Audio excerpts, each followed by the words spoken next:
March 22nd, 2022 meeting of the Planning Board. First, we'll take a roll call to introduce board members and staff.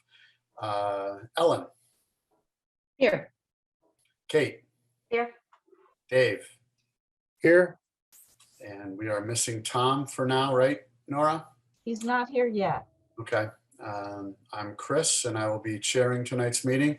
Meeting is recorded by Westwood Media Center and broadcast live on local cable television, Comcast Channel 12 and Verizon Channel 42. Meetings are also live on Westwood Media Center's YouTube channel. If you're having any trouble logging into Zoom, please go to zoom.us and click on Join Meeting and enter the meeting ID 814-2749-4971. We will begin the meeting with only board members and staff unmuted and on video. As the chair recognizes individuals to speak, we will unmute them.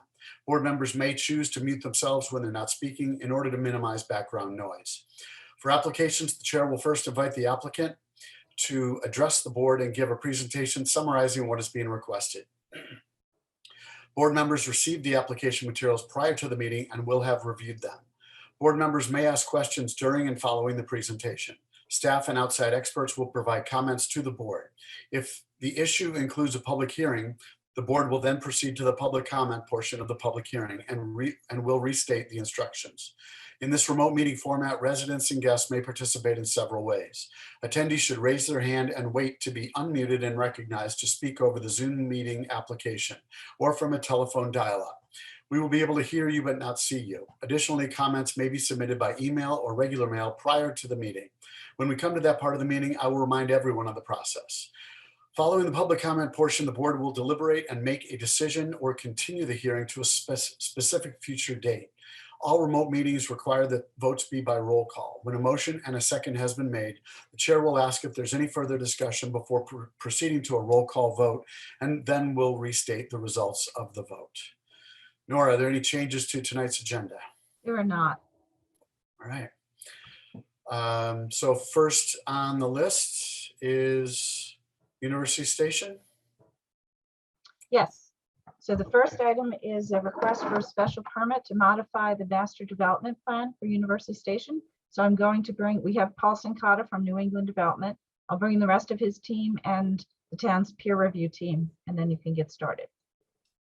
Great, thank you.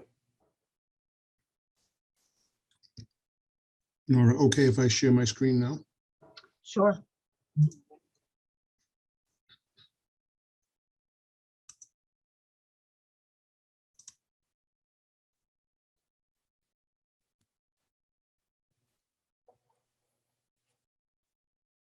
So does it look like I did it with success? Yes. So far. Terrific. I think I brought in everyone now, but let me know if I'm missing anyone. Is Tom here? Tom has joined the meeting, yes. Oh, hey, Tom. Evening. Okay. Alrighty. I'm good. All right. We're assembled, Paul, so whenever you're ready. Mike, Nate, Tim, yep. Great, great. Thank you, Mr. Chairman. Thank you, Nora. I am Paul Sincata with New England Development. And tonight we're here to present to the board two applications that relate to the property that's known as, or will be known as 100 Station Drive. It's the undeveloped parcel that's up behind Wegmans, next to the Citizens Office building across the street from 101 Station Drive. I want to just quickly introduce folks that'll speak, that'll help with the presentation with me tonight, and then a couple of other folks that are available for questions if we need some help. So with the hotel group it's a partnership of Paul Oliveira and JJ Singh. JJ Singh is with Retreat Hotels and Resorts, and Paul Oliveira is with Avalon Building Systems. Nate Cheel, I think many of the board members know from the many years that he's been working on the project with us with Tetra Tech. John McGinn is with Chamberlain Architects and is the project architect.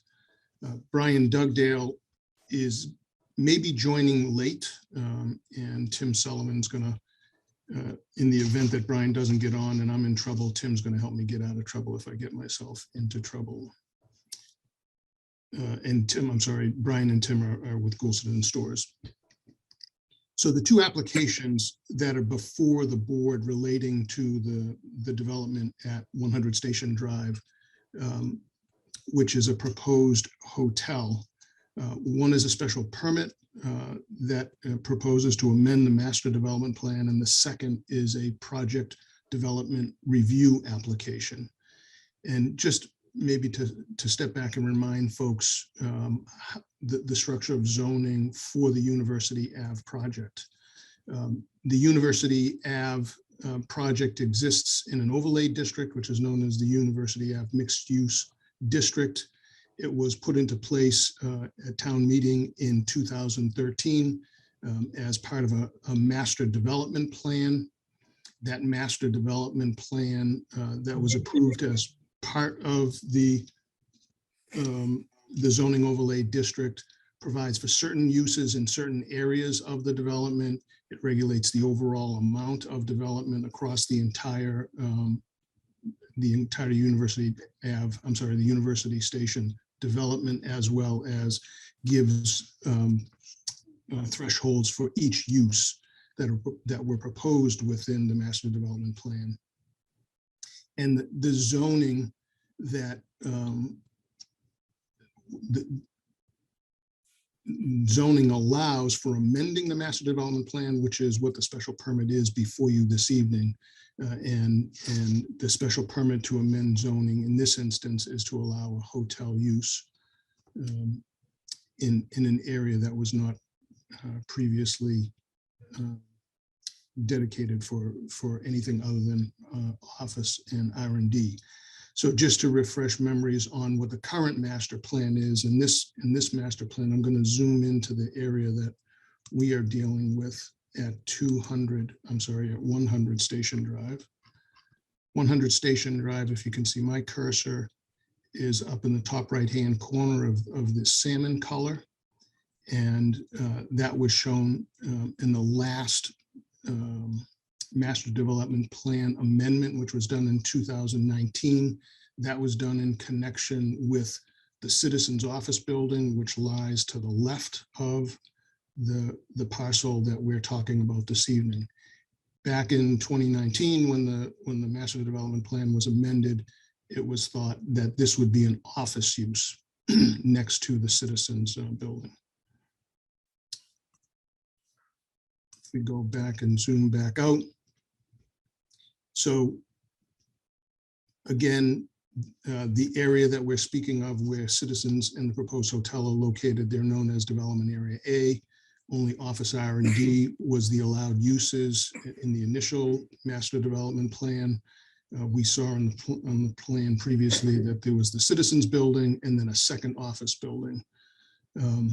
What we're proposing to do is change the office building. I'm going to flip back to that. We're proposing to change this office use into a hotel use. The use category in zoning is hotel commercial lodging as a use type. And in addition to that, the master development plan allowed for 160 rooms of hotel across the entire development. As people I'm sure are aware, there's a courtyard in the development that occupies about 130 or so rooms. So in order to accommodate a second hotel, the number of rooms also as part of the special permit needs to be increased, and we're proposing that it be increased to 270 rooms. So the amended master development plan that would be part, or that is part of this application, again zooming into that development area A up behind. And I'm sorry, just for locus, I should have pointed out, this is the Wegmans building.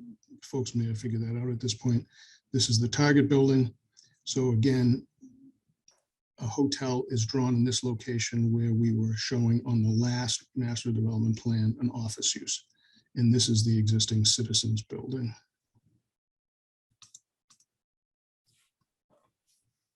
a little bit more detail.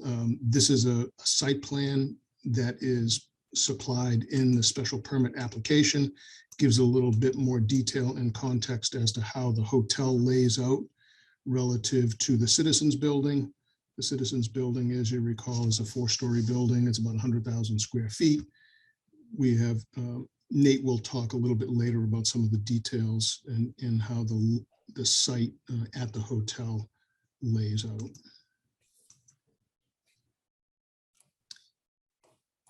And maybe just to give a sense of where the development is today prior to the development of this particular hotel parcel. So this table, which is taken from the special permit application, it's summary table 1. The left-hand column shows that the master plan had planned for uses that total approximately 2 million square feet, 1.95 million square feet down here at the bottom. And the uses included retail, office, residential, hotel, and assisted living. The column on the right represents what's been approved or constructed as of today. And in fact, all of this square footage exists. It physically is built out there with one exception. You may recall that the Brigham and Women's building was approved as an 80,000 square foot building. It was going to be built in 2 phases. 30,000 exists today. So the one number that doesn't represent square footage on the ground would be in the office. The Brigham and Women is going to build the remaining 50,000 feet. It's expected to start sometime this year. So that would bring all of the office square footage up to that 220,000 square foot number. And you can see today under the hotel, there are 130 rooms, approximately 75,000 square feet. That's represented by the courtyard. And maybe one of the more notable things to notice in this table is that each of the uses falls just a little bit shy of, or I should say all of the uses are falling less than what was initially proposed in the master plan. There are half a dozen or so factors that the board needs to consider in evaluating the modification to the master development plan that are outlined in requirements in zoning for the special permit. And in 2 slides, we've listed those half a dozen or so, and just quickly to run down how the application demonstrates that either they don't have any material changes, or in most instances are shown to be a net positive. So in terms of social, economic, and community needs, the application demonstrates that there's additional revenue that comes from the hotel as compared to what was initially proposed as an office. Traffic flow and safety is also viewed as an improved condition because there's actually slightly less traffic in peak hours from the hotel use as compared to the office use. In terms of utilities, there are no material differences or changes from what was originally called for in the master plan in terms of water demands, wastewater demands, where the drainage is going. Nate will cover that in more detail in the PDR application. In terms of neighborhood character and aesthetics, the hotel is viewed to support the existing office that's in development area A, so that's seen as a net positive. And as I indicated in the PDR application, there are a number of these details that get addressed. Impacts on natural environment, no changes there. And then again, the fiscal analysis that was prepared for the application demonstrate that there's a net positive to the hotel development over what was anticipated to be an office.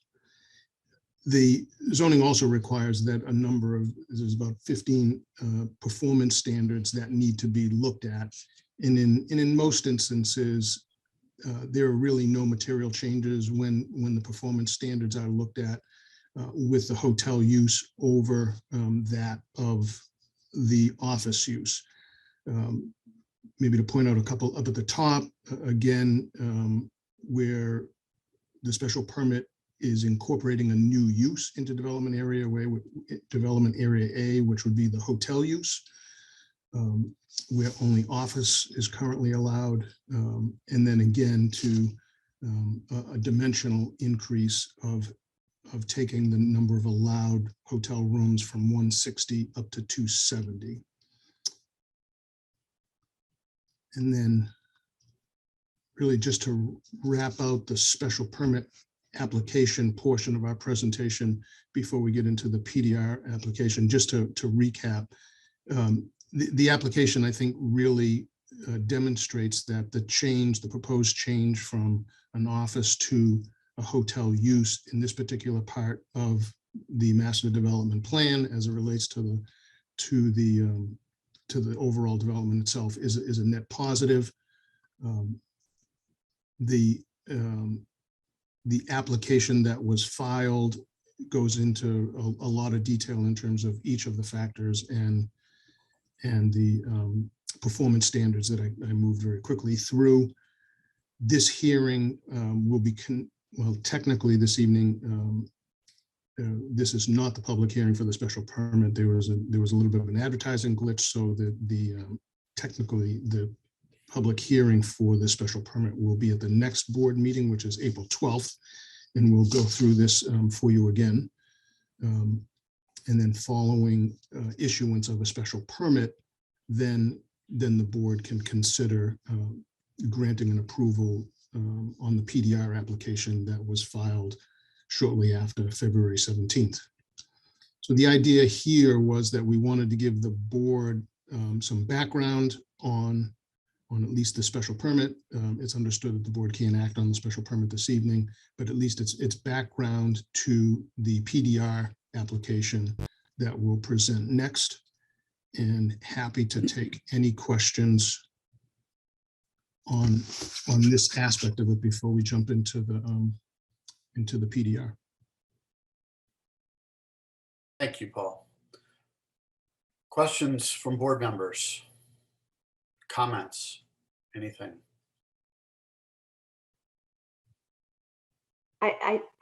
Sorry, I did have one question. Sure. Thank you, Chris. Is the footprint of the proposed hotel the same size as the footprint of the proposed office building? Do we know that? It's very similar. The hotel is an L-shaped building that you can see on this building here, and I can make it bigger if that helps. And the office building had a square footprint that probably was somewhat close to the square that's really defined on the hotel plan by the sidewalks that wrap around the hotel. So they're similar. Great, thank you. So that would mean the parking area is likely similar as well. Correct. Any other board members with questions or comments for the applicant? I can only see 2 or 3 of us at a time. So if you just want to chime in, just go ahead if I'm not seeing your hand raised. All right. So Nora, we are to weigh in on our thoughts on a special permit. Yes, any thoughts you have, any concerns you want to express, now would be the time. And then the applicant will have between now and the official public hearing on April 12th to take into consideration any changes you request and make any alterations to the plans. The master development plan proposal it's really just showing the location of the hotel and increasing the number of hotel rooms up to a number that would include this new proposed hotel and courtyard. So there really isn't a whole lot on just the PDR special permit to discuss. However, we do have our peer review consultants here. including your fiscal peer review consultant. So if you'd like to hear from them on the special permit first and then move into the project development review, we can do that. If you'd like to hear the full context of the hotel under the project development review and then take questions on both of them together, you can do that as well. And that might make it a little bit easier for everyone to have a concrete proposal in mind when you're hearing from peer review. And if you'd like to do that, you could keep this hearing open, start taking the information on the project development review, and then continue the evening before you actually continue this hearing to the April 12th meeting. Okay, so was the glitch on the project development review or It the was. special permit? It was. So the project, I'm sorry, it was on the special It's a permit. special The permit. project development review does not require a special public hearing. It just requires discussion at a public meeting where it's posted on the agenda. The master development plan amendment, however, requires a public hearing. And so that's been advertised. There was a problem with the advertisement. So it was advertised again for April 12th. Okay, so that's when we'll vote on the special permit. That's right. But you can keep this. Yeah, well, We're still having a hearing tonight. It's just not a fully compliant hearing. So you can keep this hearing open, continue it, and then we'll open anew on the 12th. But if you'd like to hear first about the hotel, hear the details of that, and then maybe shift over to hearing from your peer review team. okay, it seems logical to me. I don't know about other board members, so I'll give you a chance to offer a differing opinion about procedure if you want. Okay, I'm not hearing any objection to that approach, so why don't we go with that? Great. So if it's good with you folks, we'll move into our PDR presentation, our project development review presentation. Sorry, yes, I'm sorry, you're right. I was not clear on that direction. Yeah, that's where we want to go. And Nate, I think you're going to start out. Is that correct? Yes, I'll start by sharing my screen. So I will stop.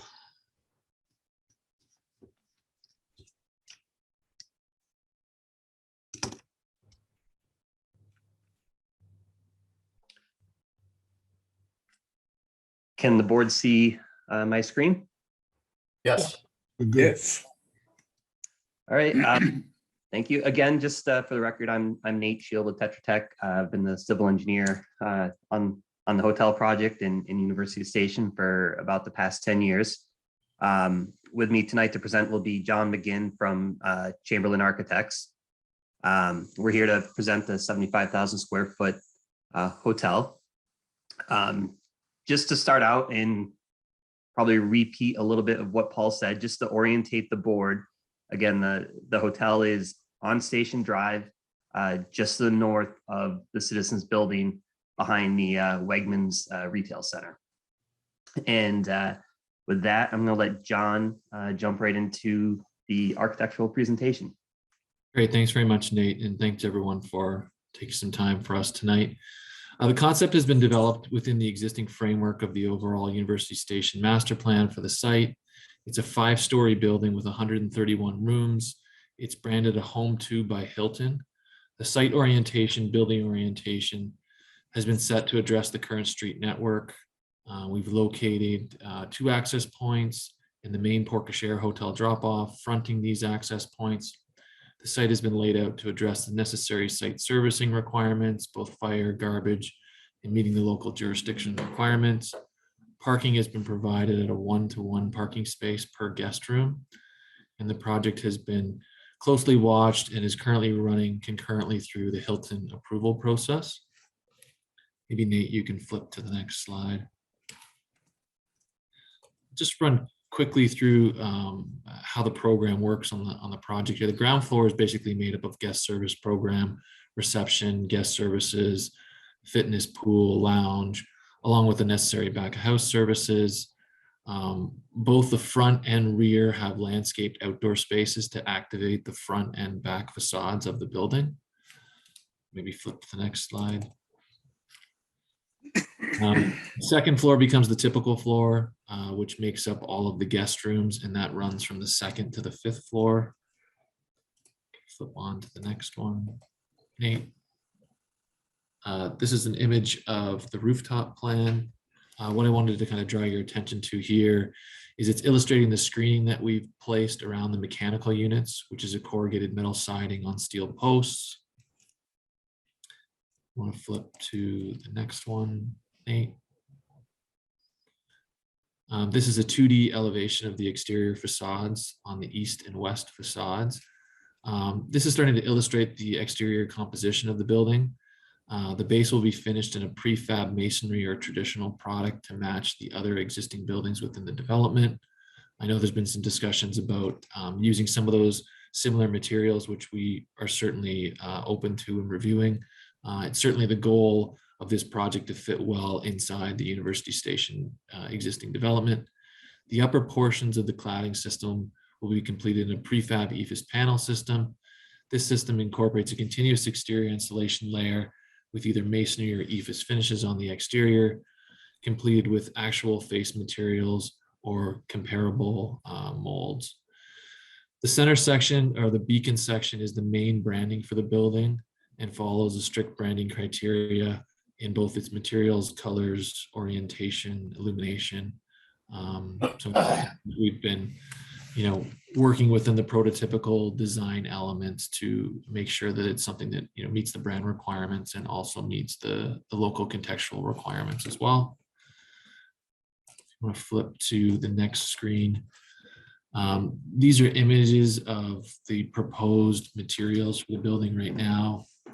So you can see a makeup of glass, aluminum siding, EIFS materials, natural stone materials, along with the prefab panel. So the prefab panels, just to explain that a little bit, those are panels that are constructed off-site, prefabricated, come to site, installed, and they actually use what we call a face material. So they will have a face brick actually imposed right onto the finishing material.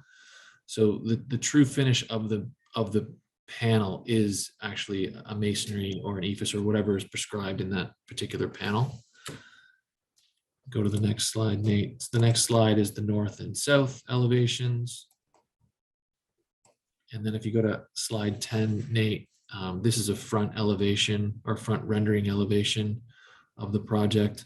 I certainly we've been working with staff and design review to talk a little bit more about final color selections and materials and orientations. So we're looking forward to continuing that process. If you flip to the next slide, Nate, this is just a slightly more skewed perspective looking north at the porte cochere and the front entrance of the building. That concludes the architectural portion. Nate, if you want to take over. Thanks everyone for your time. Thank you, John. Sure, thank you. John covered the site layout fairly well. I would just add that we've provided the required ADA spaces at the front of the building. And just another key point I want to make is that we had an opportunity to meet with the fire chief and Captain Pierce prior to filing. We reviewed all the turning movements for the town's fire apparatus and found that it was acceptable to the fire chief. Excuse me, Nate, your audio is a little bit broken up. Okay, I'm sorry. I'll repeat. I'll try to repeat everything, and I hope it's clear. Just wanted to mention that we've provided all the ADA spaces that are required at the front of the building with ADA accessible walks. And I wanted to point out that prior to filing, I had the opportunity to meet with Chief Deckers and Captain Pierce at the fire department. We reviewed all the turning movements around the site that the trucks could circulate the building.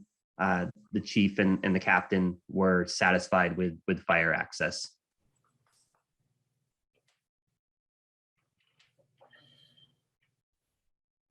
Next up is our grading and drainage plan.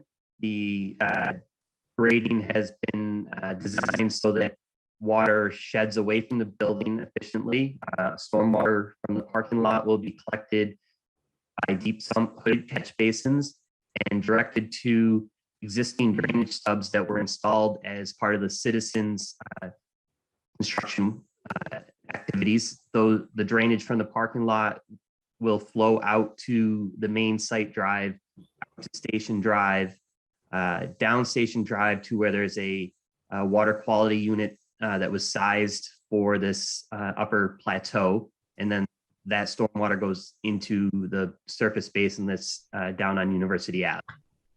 The design of the stormwater system is consistent with the master plan. We've provided calculations for review to demonstrate that consistency, which also includes a separate drainage system for the building roof area. The building roof area is collected and piped down into the retail center into a underground infiltration system.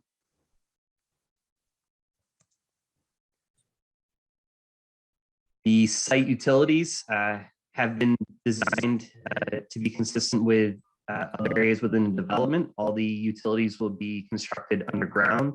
All the services will be coming from Station Drive into our main driveway and into the site. Water and sewer have already been stubbed to the site. Also, I'd just like to point out on this plan that we've also reviewed the locations of fire hydrants and the fire department connection with Chief Deckers and Captain Pierce, and again, found those to be acceptable. And finally, we have a landscape plan that was included with the submission. The landscape plan includes a mix of deciduous and evergreen trees, mix of shrubs, perennials, lawn areas. You know, there was a couple comments in the review that we'll work through with Beta and our landscape architect as we move forward with the project. That concludes my portion of the presentation, and would welcome any questions. All right, thank you, Nate. Any questions on what's been presented so far from board members? And again, I can't see everyone, so just speak up. Chris, I have a couple, if I hate to dominate the conversation, but I'd like to understand a little bit more about the expected traffic flow for parking, and also the plans for sidewalks and how they connect to the sidewalks already existing in the area. So from a traffic standpoint, all the access, the upper plateau has access. Actually, I'm going to back up to the general layout map, if you don't mind.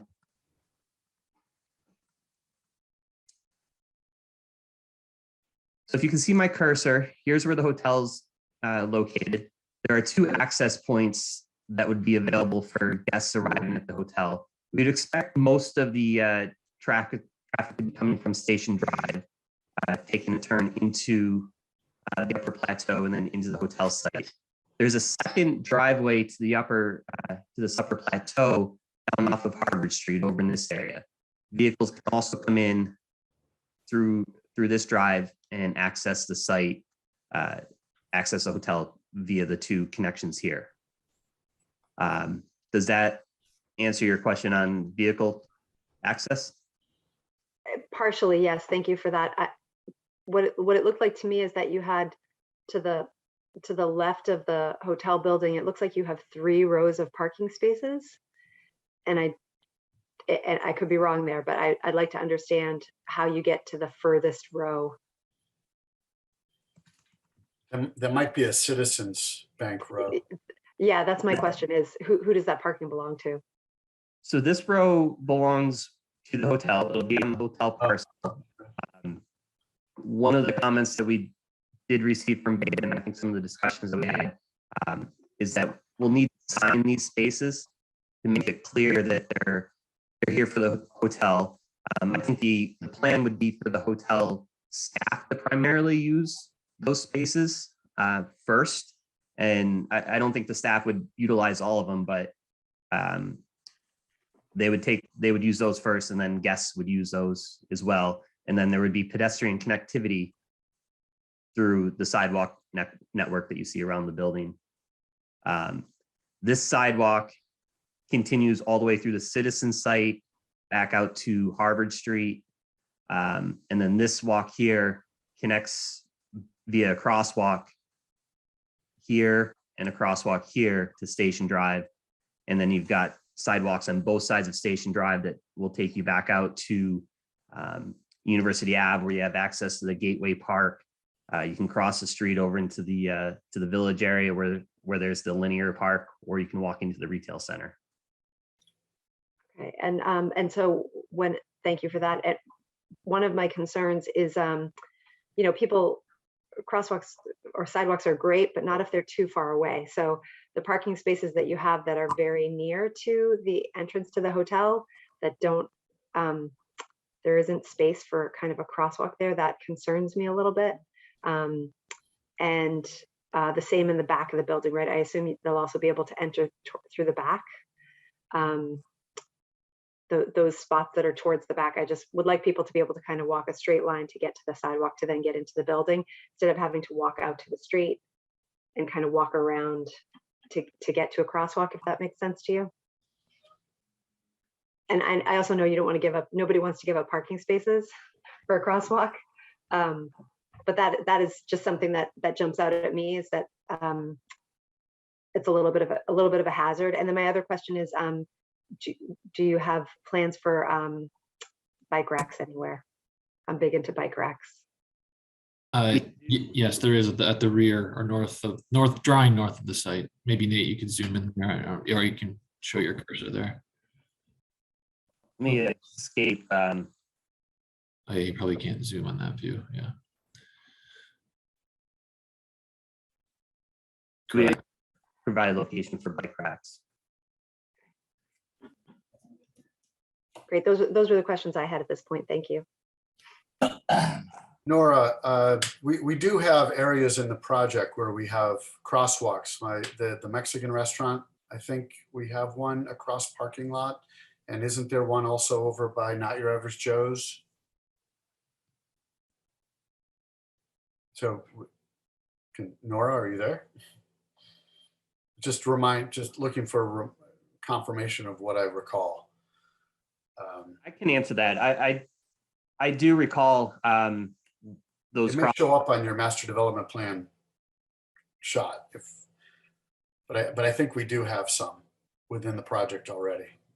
Yes, Chris, we have a raised crosswalk at Casa Loca on the other side of University Avenue.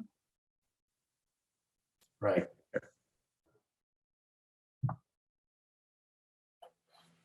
And then also by Not Your Average Joe's, between that and the Marriott, or the Del Frisco's, yeah. Yeah, ostensibly for hotel guests to get to the train, I believe, or vice versa. to get them, yeah, to connect them to the restaurants in University Ave. And if I recall correctly, these were the stamped asphalt crosswalks, very similar to what goes through the Citizen site right now. And it's colored to. So it stays the same color as the crosswalk. So a driver knows they're crossing a crosswalk. It's obvious to a driver in a car in the parking lot. Yes. But yeah, I think to your point, it's stamped asphalt, so it's all the same material going through consistently through the parking lot. Is that right, Nora? That's correct. Okay. Nate, can we go back up to the upper campus there? Because I'm not sure. I just wanted to make sure I understood where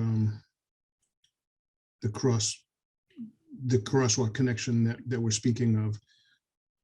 If you zoom in and capture some of the Citizens lot as well as the hotel lot. So within the Citizens parking lot, the sidewalk runs along the access drive, which is in that darker line. Is the proposal here that there would be a sidewalk connection linking these 3 parking trays on the left side of the hotel to the hotel. So you might be looking at taking out 3 spaces and maybe it's half the distance back from the access drive. Is that what's being contemplated? Yeah, my thinking is that the parking, and forgive me if I'm not articulate about this point, the parking extends beyond the front of the building. So, and that sidewalk is beyond the front of the building. So if someone wants to be as safe as possible to cross that parking lot, they're going to go past where they want to go out to the street and then back in.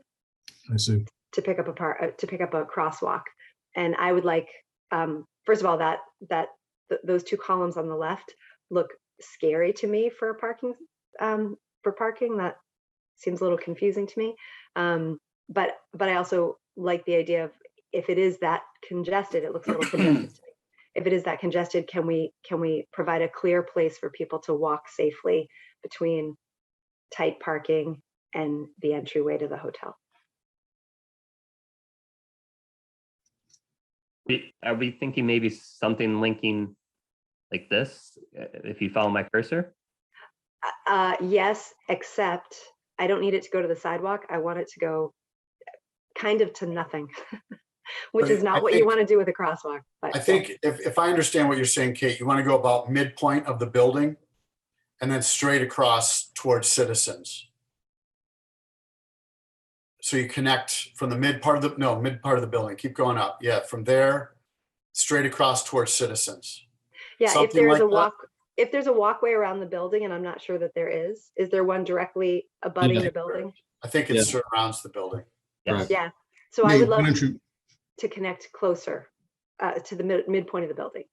So one other item to note is there's a retaining wall between the parking. I was going to ask about that Yeah, level. between 2 and 3. So that level isn't, which is actually maybe a good thing, because then people can't cut through there like they could on the citizen side. Trying to think of another way that we could address. Yeah, and then how do those people get there? The people on the other side of the retaining wall. They do the walk that was just suggested. Correct. They would come down like they are now in the citizens lot to the main access point and come across. And how high is the retaining wall? A couple of feet, Nate, I think. Correct. Yeah, it's Yeah. So I think if 3 we or allow 4 feet. people, oh, 3 or 4. Okay. I won't climb 3 or 4 feet. If it was No. 2. It dives down to 0 in this area, Correct. levels out, but it climbs as we head towards Station Drive. Yeah, I think if we could consider a crosswalk near the midpoint of the hotel to get people closer to the hotel faster, I would be interested in that. Why don't we take a look at a couple of alternatives? I think the one midpoint could involve a couple of steps. Maybe that's an accessibility issue. But let's see how close we can get to the middle of the building. Maybe it's a little bit forward rather than middle. While we're on the topic of, you brought up a 3 to 4 foot wall. What's on the top of the wall for safety for the other cars on the other side, closer to the hotel? We have a guardrail, bollards? Yes. What? Correct. Guardrail. Okay. And is it metal, wood? It's a wood guardrail.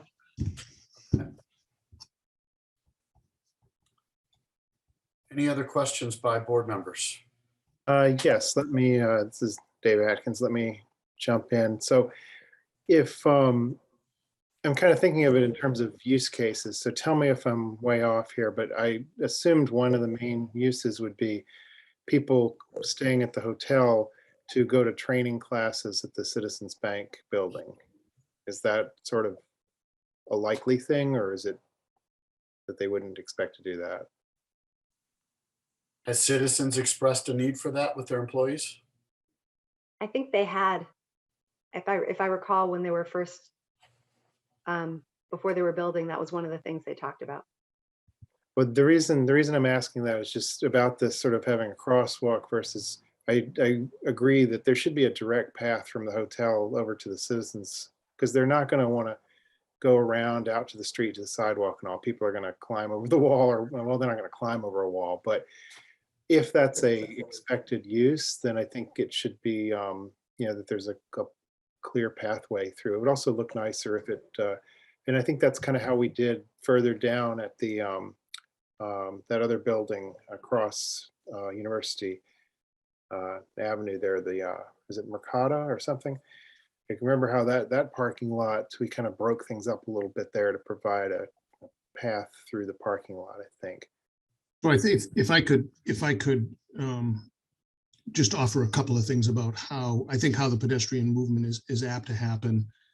The front, Nate, maybe you can follow me and zoom in a little bit. The front door of the hotel, which is where predominantly guests you would expect to be leaving from the hotel, if they were traveling over to Citizens, and I imagine that there will be some amount of guests that use this hotel for business at Citizens, and in our view, the pathway to the Citizens building is pretty direct when you follow the sidewalk that we built adjacent to all of those landscaped end cap islands, and the size of the landscape end cap islands through the Citizens parking lot and the position of the sidewalk through the Citizens parking lot was actually thought to be a much safer route because they are protected by the end caps in the front. And so coming out of the front door of the hotel, it's a pretty direct route on that pathway. And then if you pan over to the left a little bit, Nate, you'll see that the front door of the Citizens building aligns, or the front sidewalk coming off of the front of the Citizens building aligns with the walkway that runs adjacent to all of those landscape islands. I don't. Okay, so basically from door to door, they're going to have to go out the front door or down the street and in the other front door anyway. So it doesn't, you wouldn't want to have them In the people middle are of gonna- the yeah, they're middle not of the gonna- parking lot would be taking them, I think, off of the pathway. Yeah, so as long as they have a safe way to get out to that sidewalk on the street and then into the other building, that's the ideal.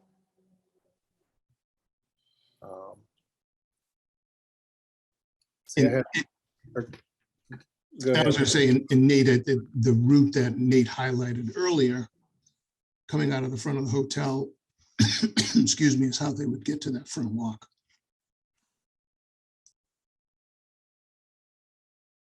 So Kate, how does that, I wasn't trying to change your opinion there, but it was, were you talking about a crosswalk further up, right?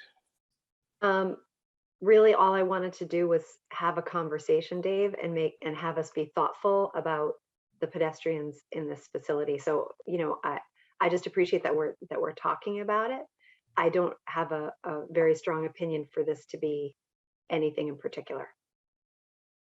So if I may, just as I'm looking at this entire plan and the topic within, it seems like it's possible that a compromise, I'm looking at the Citizens, if you parked in the upper right-hand corner of Citizens, you're forced to walk through the parking lot, yeah, right there, all the way to Citizens Bank. And what we were talking about is those cars parked on the other side of that dark black line for the hotel, looking for an easier way up to the hotel. Perhaps somewhere a little below your cursor, 3 or 4 spots, you put stairs relating to a crosswalk across the hotel parking lot to that sidewalk. And then behind that, on the way, you create another pathway through the end caps on the top part of the Citizens parking lot, so that people on both sides of the parking lot can walk towards Citizen or walk up the hotel. I'm just looking at this thinking that might be, yeah, it's right through that end cap straight over to Citizens. And it would be basically just, I'm not sure what's on that end cap. Is that grass or is that asphalt? What is that end cap? Those are landscaped islands. Okay. It's just a thought as I'm looking at this and how to maybe accommodate. And I'm not, just suggesting it as a talking point, no more, no less. I don't know if it's feasible. I don't know if it's reasonable. But as I look at the Citizens parking lot, those people parking in that upper right-hand corner do have to navigate the full length of a parking lot to get to a sidewalk somewhere. Is there a sidewalk on the top up towards the road? No, that's much No. higher, isn't it? Yeah, the road sits well above. Yeah, so that's not an option for somebody parking there. So I think Ms. Nguyen's point, I think is well taken, and I think we'd like to see it considered at least. I understand your desire possibly to keep this at a 1-to-1 ratio of parking spots to rooms. Perhaps the proximity to the train station means that's not as much of an issue. I really don't know what their business model is with regard to parking spots versus rooms available.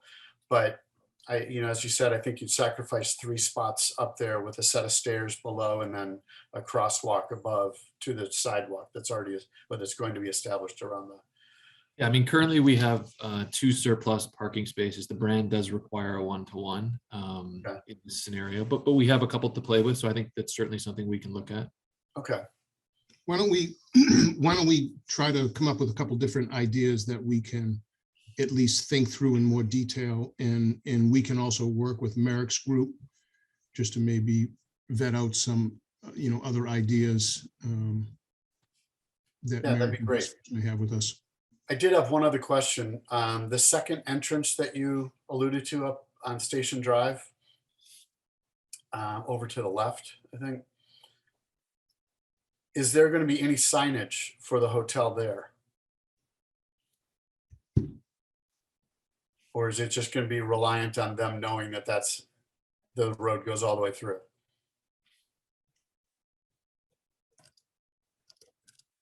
Do you want to answer that on the 12th?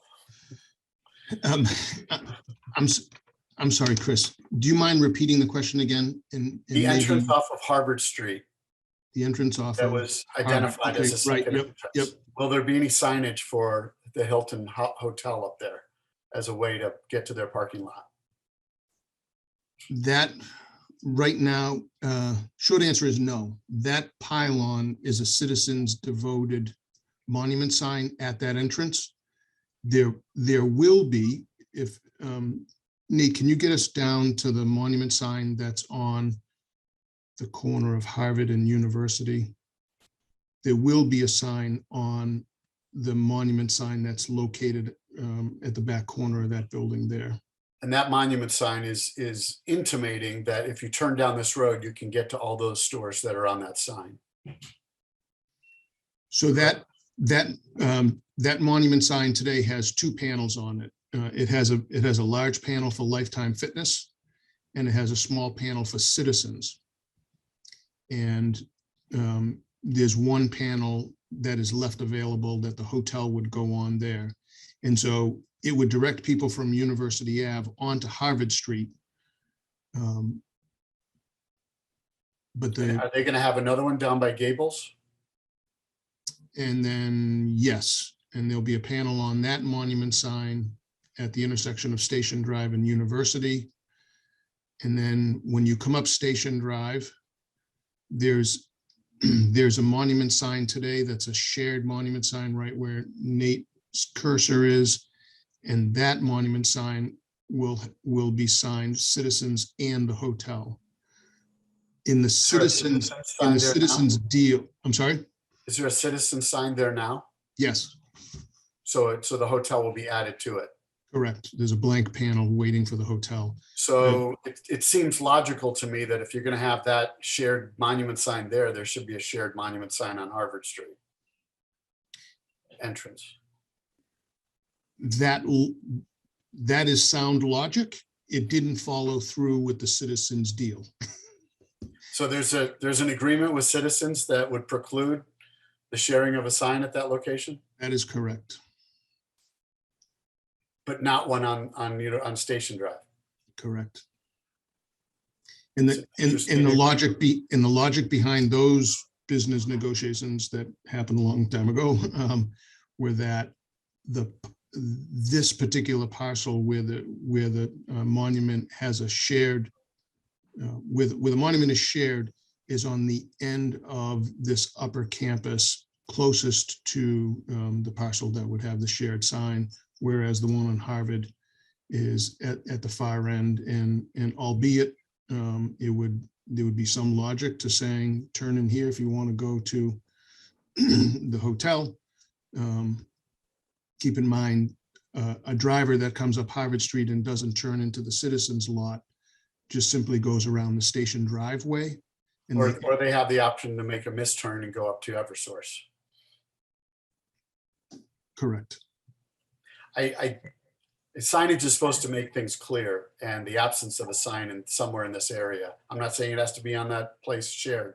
Maybe at that intersection where you could turn left to Eversource to take a right to get over there. It just seems like we're setting some people up for failure or confusion, at least behind the wheel within this road. I think it's a real valid point, and why don't we look at the opportunity to have a directional sign that is before the right into the Citizens parcel that directs hotel traffic to take that right and go through the Citizens parcel. Alternatively, we could see if it makes more sense just to direct them to stay right when they get up to Station Drive. Yeah, I think, if Citizens has an issue with people driving through their parking lot, then just put it up by that stop sign up closer to the Eversource entrance.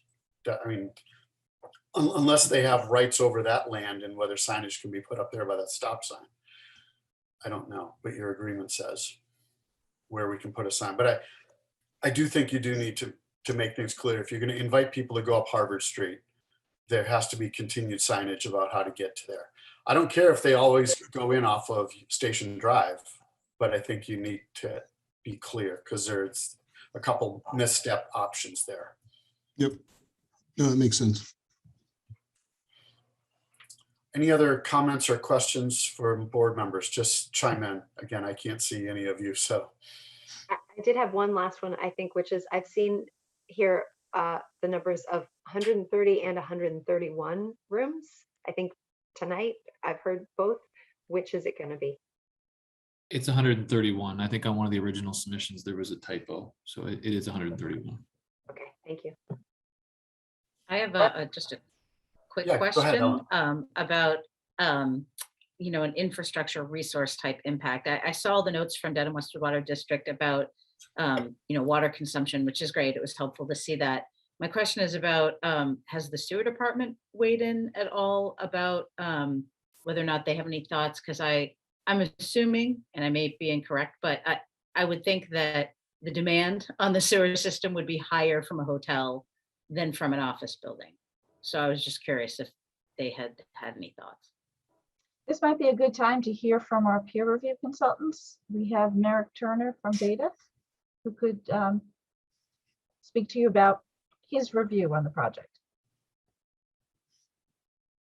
I think he could answer that question. Excellent, thank you.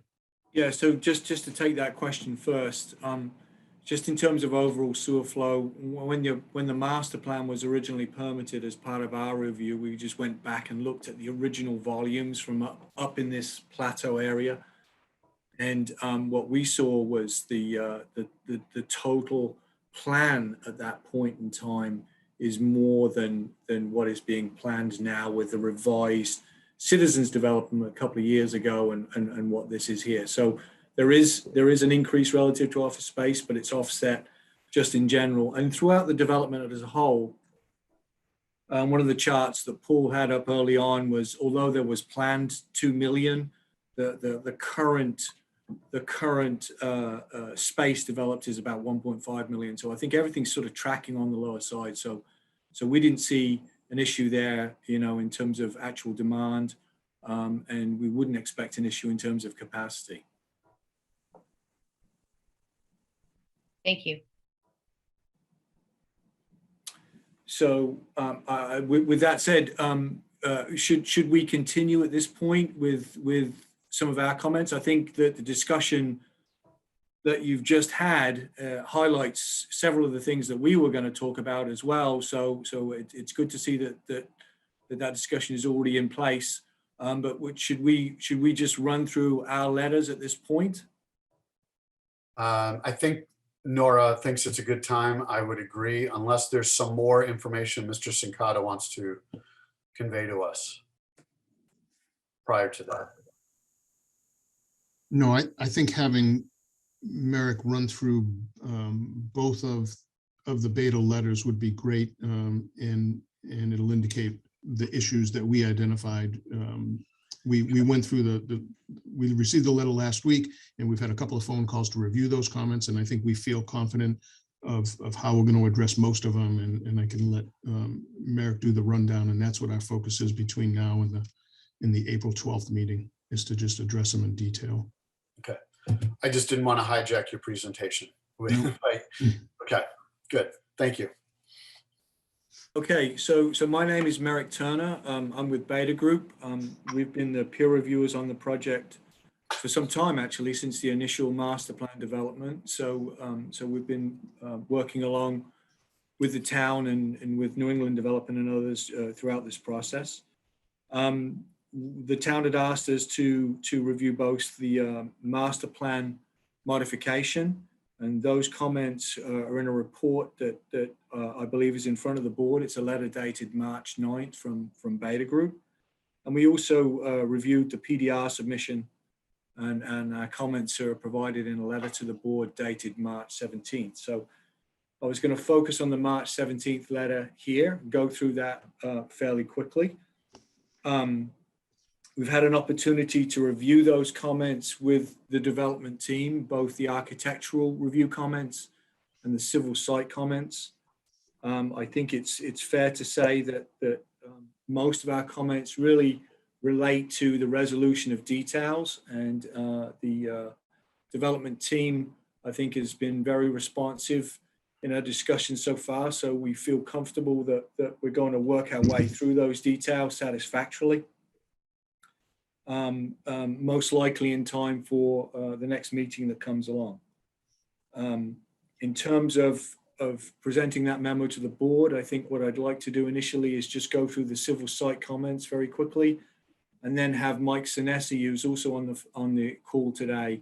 Mike is the peer reviewer for architecture, and have him just give a brief outline of his thoughts. Going to the letter and starting on page 4, visual mitigation on the site plan. As you've seen, a set of landscape plans has been provided for the overall site. Our landscape reviewers here at Beta took a look at that and found the trees and shrub plantings to be appropriate and consistent with the development as a whole and the various landscaping plans that we've seen before. Many of our comments you've already touched on in the discussions that have been taking place a moment ago, and I think relate to some clarity and some detail and some coordination relative to the plans themselves. We'd like to see things like additional details added to these plans, such as some utility locations, making sure that the plantings are coordinated with hydrant locations and the like. We talked a little bit about the signage. There's some overlap between planting locations and signage. Site furniture as well. We did notice that was on the architectural plans, but we feel it would be appropriate to reflect site furnishings, bike racks and so forth on this plan, just for a complete layout plan, just showing everything sort of tied together. Perhaps our primary comment on this plan, and that rendering we can just leave up on screen for the time being, relates to the transformer, which, as this visual that we're looking at right now, the transformer site would be directly in front of this blue car. It's not shown on this current plan.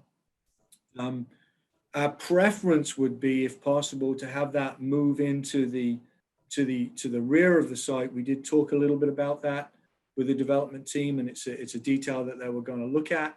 As a minimum, I think we would want to see some improved screening around the transformer, since it's more visible, more sort of visually exposed at the front of the building. One of the comments that we did kick around at the time was expanding that island and perhaps dropping a parking space, and hearing the conversation on sidewalk and so forth. There's obviously some competing interests at this point in terms of balancing out parking, balancing out pedestrian access, balancing out transformer location, for example. So in general, whilst we felt pretty good about the site plan, we do agree and recognize that there are details here that need to be coordinated and worked out. In terms of utilities, those have been touched on as well, all underground, all of the various utilities, water, sewer, gas, electric cable, all shown. Don't have any major comments there. Again, coordination and some details. Nate in his run through did mention that the fire department has approved hydrant locations, so it's good to hear that. Just jumping down to circulation and traffic, we do agree that the change in use from from office to hotel does result in a slight reduction in peak hour traffic. Numbers are small, but it's certainly not an increase and not an impact relative to not only the PDR, but also special permit considerations for the board. Parking space count is consistent with the town regs, and the accessible space count is also compliant. On comment PA3, that's already been touched on in terms of perhaps a slightly unusual configuration with this one bay of parking to the southerly side of the lot, or the very northerly limits of the citizens lot. And again, I think there's some signage and some general sort of operational issues that just need to be sort of thought through and clarified there. Moving on to public safety. Again, Nate mentioned that the development team has already met with the fire department and gone over the turning templates and access into and around the building.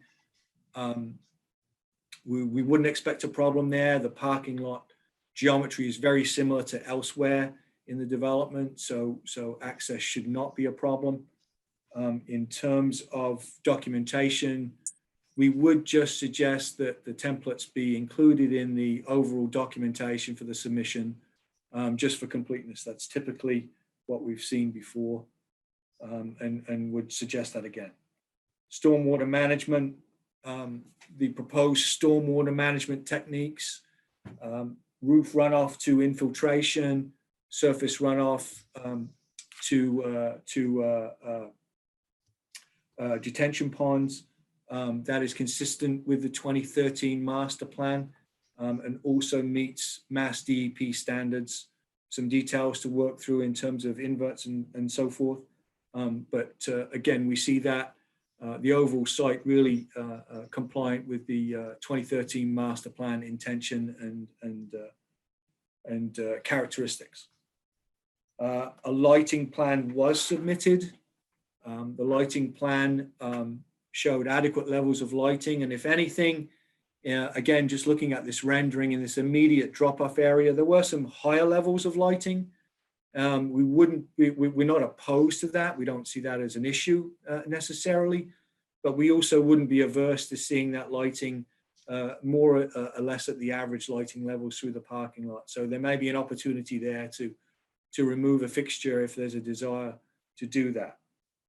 Lighting type in terms of the aesthetic is from the same family as the citizens lot, same general geometry. We did have some questions on pole heights and so forth, which again, we can work through with the development team, but there is a consistency both in terms of light level and in terms of light aesthetic. Mixed uses, the actual hotel itself, we agree. We see this as a potentially complementary use, not only to citizens. It obviously will encourage some patronage at some of the local restaurants and so forth, and may even be a convenient resource to the nearby residents in terms of some convenient location for guests to stay, in addition to the apartment space.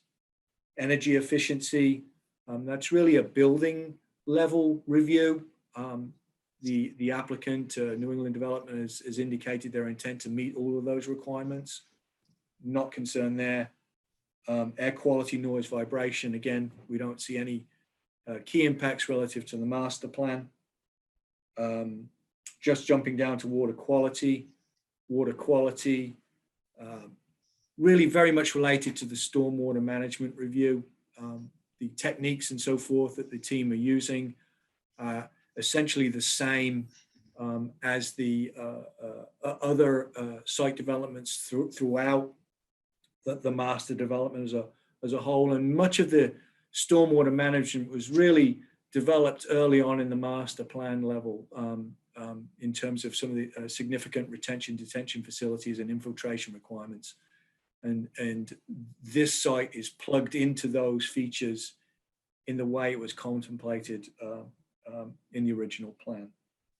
Spill prevention and response. The application did indicate that they were going to submit an O&M plan. I don't believe that was submitted. We didn't see that. Customarily, we'll see a draft O&M plan. So we'd suggest a draft plan be provided. There is no indication, or I believe the development team has confirmed there is no emergency generator here. So fuel supply and so forth that can be an issue with that is not an issue here. But we'd suggest the submission of a draft O&M plan just to take a look at. And the finalization of that typically takes place later on in the process as part of the actual occupancy certificate and so forth. And then signage, water efficiency, again, a building department issue in terms of efficient fixtures and so forth. That will take place as during the building review, and we fully expect that to happen. And signage, there were some good comments there on signage in terms of appropriateness of signage and so forth. Typically, the signage application has come in later on in the process, but there's any issues such as has been suggested could certainly be followed through by the board, in the process of documenting any decision. So that's very, very briefly an overview of the site plan. I'll be glad to take any questions there that you may have for us, or we can go on and hear from Mike Sinesi on the architecture. I just had a quick question. As you were talking about signage, I was looking at the image before me. Are these the only two places where Home 2 appears, or is it also on the other side on Station Drive? There is one currently on Station Drive. There's a sort of a wing of the building that juts out on that side. Just based on the conversation this morning, it sounds like there's some flexibility around that, and the development team is certainly aware of the restrictions in terms of area of signage that they're permitted in and around, aggregate area that they're permitted in and around the hotel. So as of right now, there's something planned to be in this image, the right side of the building? In the current drawing set, there is a third sign, which you can't see. It's just beyond the northern edge. Whether that survives, I think is something for discussion. Okay, thank you. Hey, do you mind going back to the other perspective? I think the front on perspective shows the third sign that Merrick Correct. made mention to.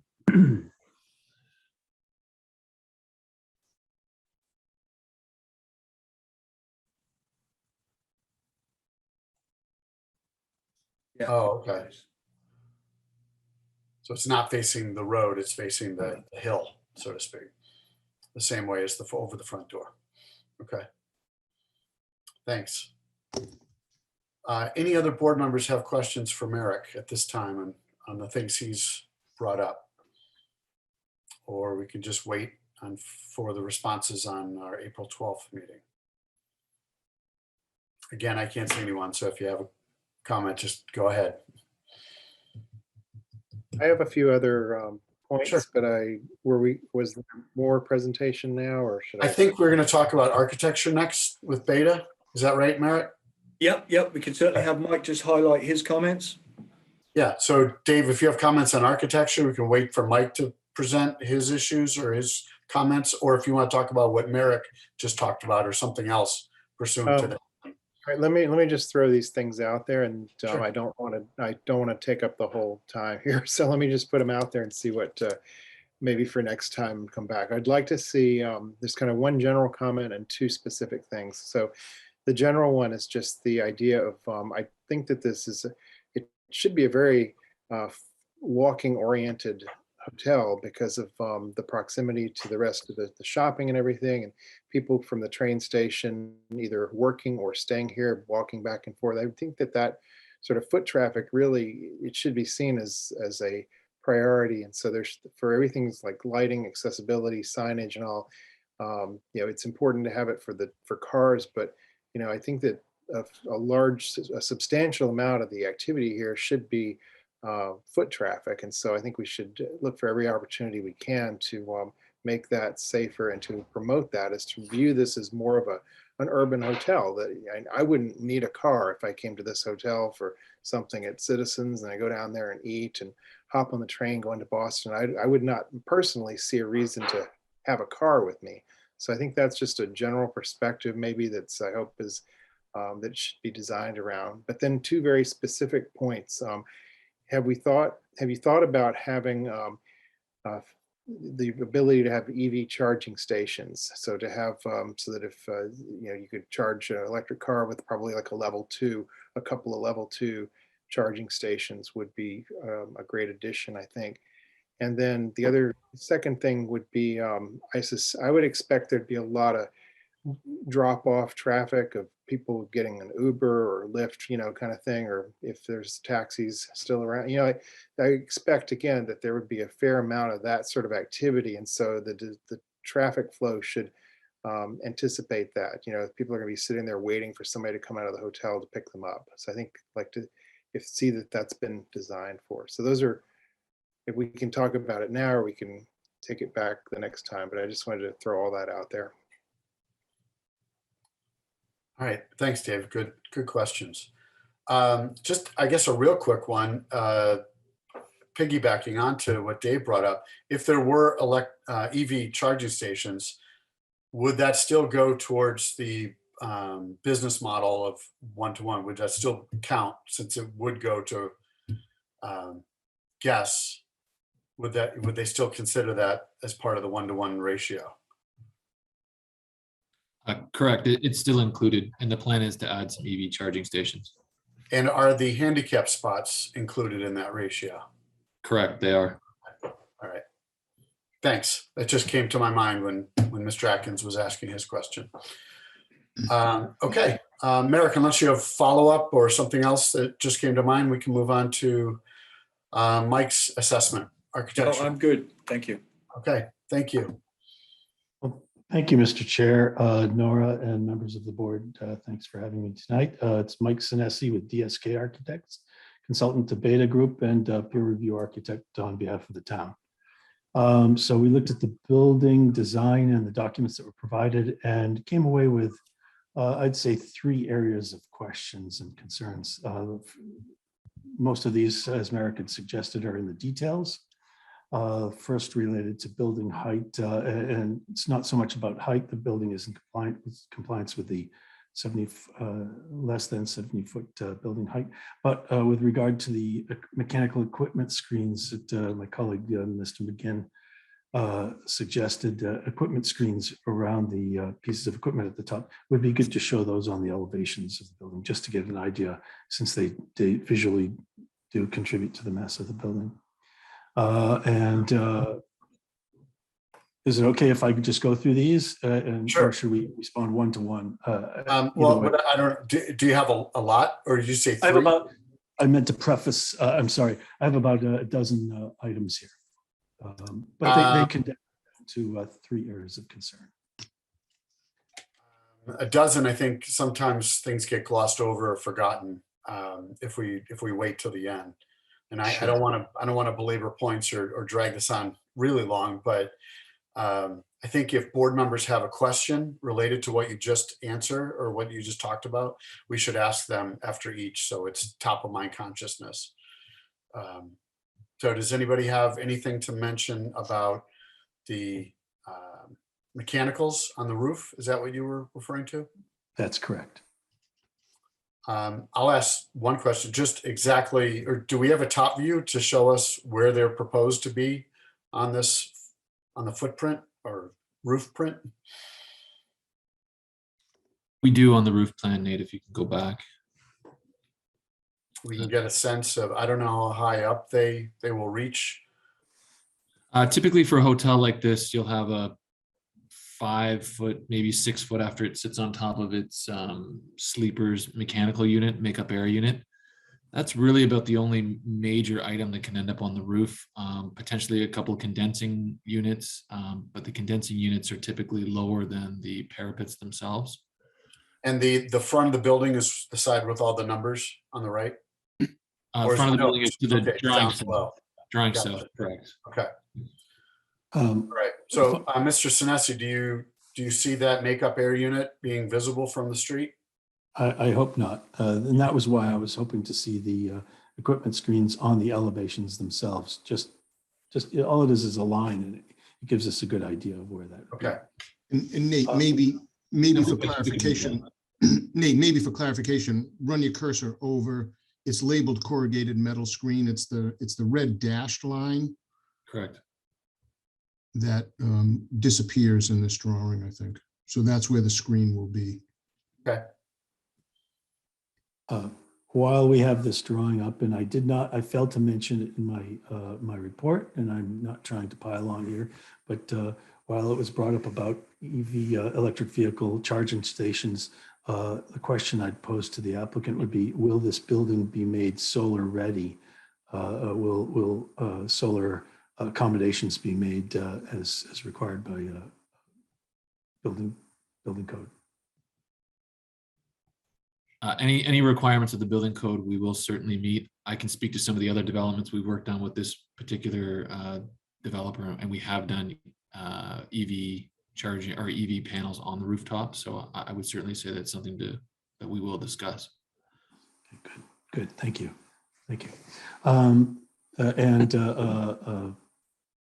Mr. McGinn already clarified my second point, which was a clarification. Ms. Wynn's comment about 130 rooms versus 131 rooms. So that's a moot point at this time. The next related to, and this is predominantly where my review are related to, Nate, if we could go to that frontal L rendering, please. I'd appreciate it. Related to the exterior of the building and the on the sidebar, we can see that there's a materials board, two boards ahead of that. We don't necessarily need to go to that, but it was asking that those materials be identified on the elevations, specifically coded to that. And it then ensued a question, and I'll sort of work my way up from the bottom up to the roof, top of the roof. Ensued the question, if the stone at the base of the building could be changed from what looked like a sort of a gray, blue, stony color to a stone more consistent with the Bucks County limestone that has been the standard for the overall master plan development. And that was discussed this afternoon with the applicant, and I'm hoping that that's possible. Yes, it is. That's great. Thank you. The next was a clarification on the color of the louvers. They were not coded on the elevation, so consequently wanted to understand, are they intended to match the color, the paint, the kynar, or whatever the finishes on the fenestration? Correct. They would match the window frame material. So we're looking at like a charcoal type color. Thank you. And then moving along, the masonry, it looks like a sort of a tan colored brick in the middle section of the building, horizontal midsection of the building, just appears to stop at its top point. And we were recommending a horizontal cap piece of some sort, some way of capitulating the top of that masonry section, much in the way that the bottom stones area has been capped with that white line across the top, and the building itself is capped with a cornice. It would be nice to have a line across the top of that brick to add completeness to that portion of the elevation, and to be consistent with the rest of the elevation.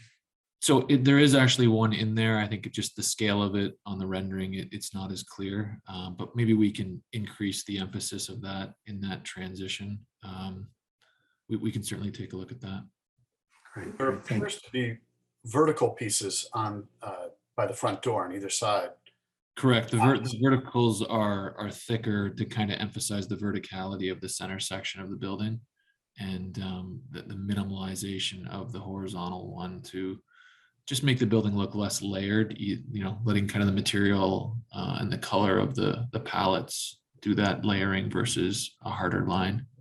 But I think, compared to the transition on, let's call it the parapet, top parapet, and then the transition between the stone and the brick color, I think we can find a happy medium there and increase that red brick transition a little, beef it up a little bit more. That's fine. Thank you. That'd be nice. Then we moved on to we were looking at the brick masonry. It's the sort of orange tan colored brick in the palette. And overall, the texture, between the texture of the stonework as illustrated and as noted, and the texture of the brick itself, which seemed very small and piecey, we were looking for something a little larger to do two things. One, to provide a little bit of a more contemporary look, but also to perhaps nod to other aspects, other buildings within the development area, perhaps transitioning the brick from a masonry unit to a cementitious horizontal panel board. Possibly I'm not trying to sell any materials here, but some people know them as hardy planks or Oko boards. And something that perhaps is not as traditional as a masonry, but speaks to something more of as a residence. So we were entertaining that idea and asked for that to be considered. I think we can certainly consider taking a look at it. I mean, one of the items we have to keep in mind as we design these buildings is obviously cost and pro forma, and at the end of the day, what the project can yield.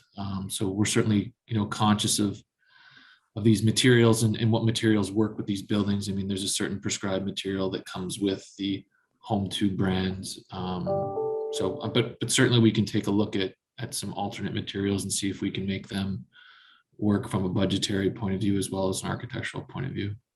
That's great. Thank you. And then we were looking out elsewhere on the site. There's a trash. The trash enclosure is located on the far top left of the site, as we had seen it on the plan. There were no elevations, and we were looking for clarification on the materials for that enclosure. Yeah, and we can certainly provide those. Typically, HSS steel frame with some type of wood cladding on the exterior is what we do for those. Okay.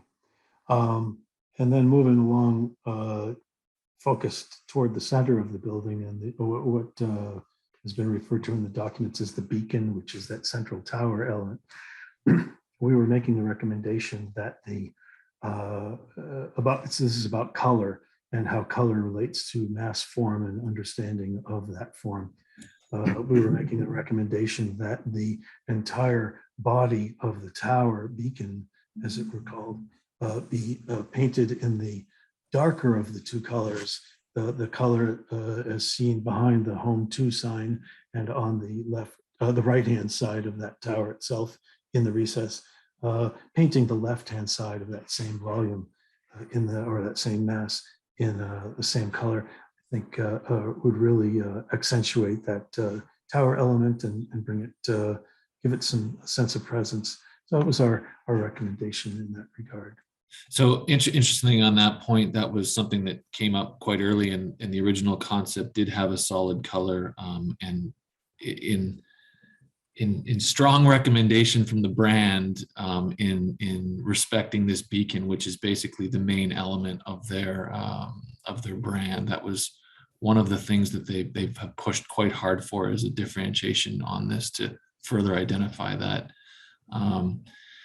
And so that's kind of where we've landed at this point. But I think we can maybe take a look at trying to maybe differentiate the color a little bit more, but try to keep it still as a key brand element. Let us chat with them again and see based on the feedback we've received from the town.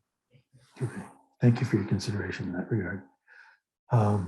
And then I guess the last point had to do with illumination, building illumination, and wanting to make sure that there was, we couldn't really tell if there would be any uplighting or downlighting around the beacon itself, but wanting to make sure that given that there's a residential development to the rear, to the west of the site, making sure that that portion of the beacon was not illuminated in any way to preserve the dark sky for those residents.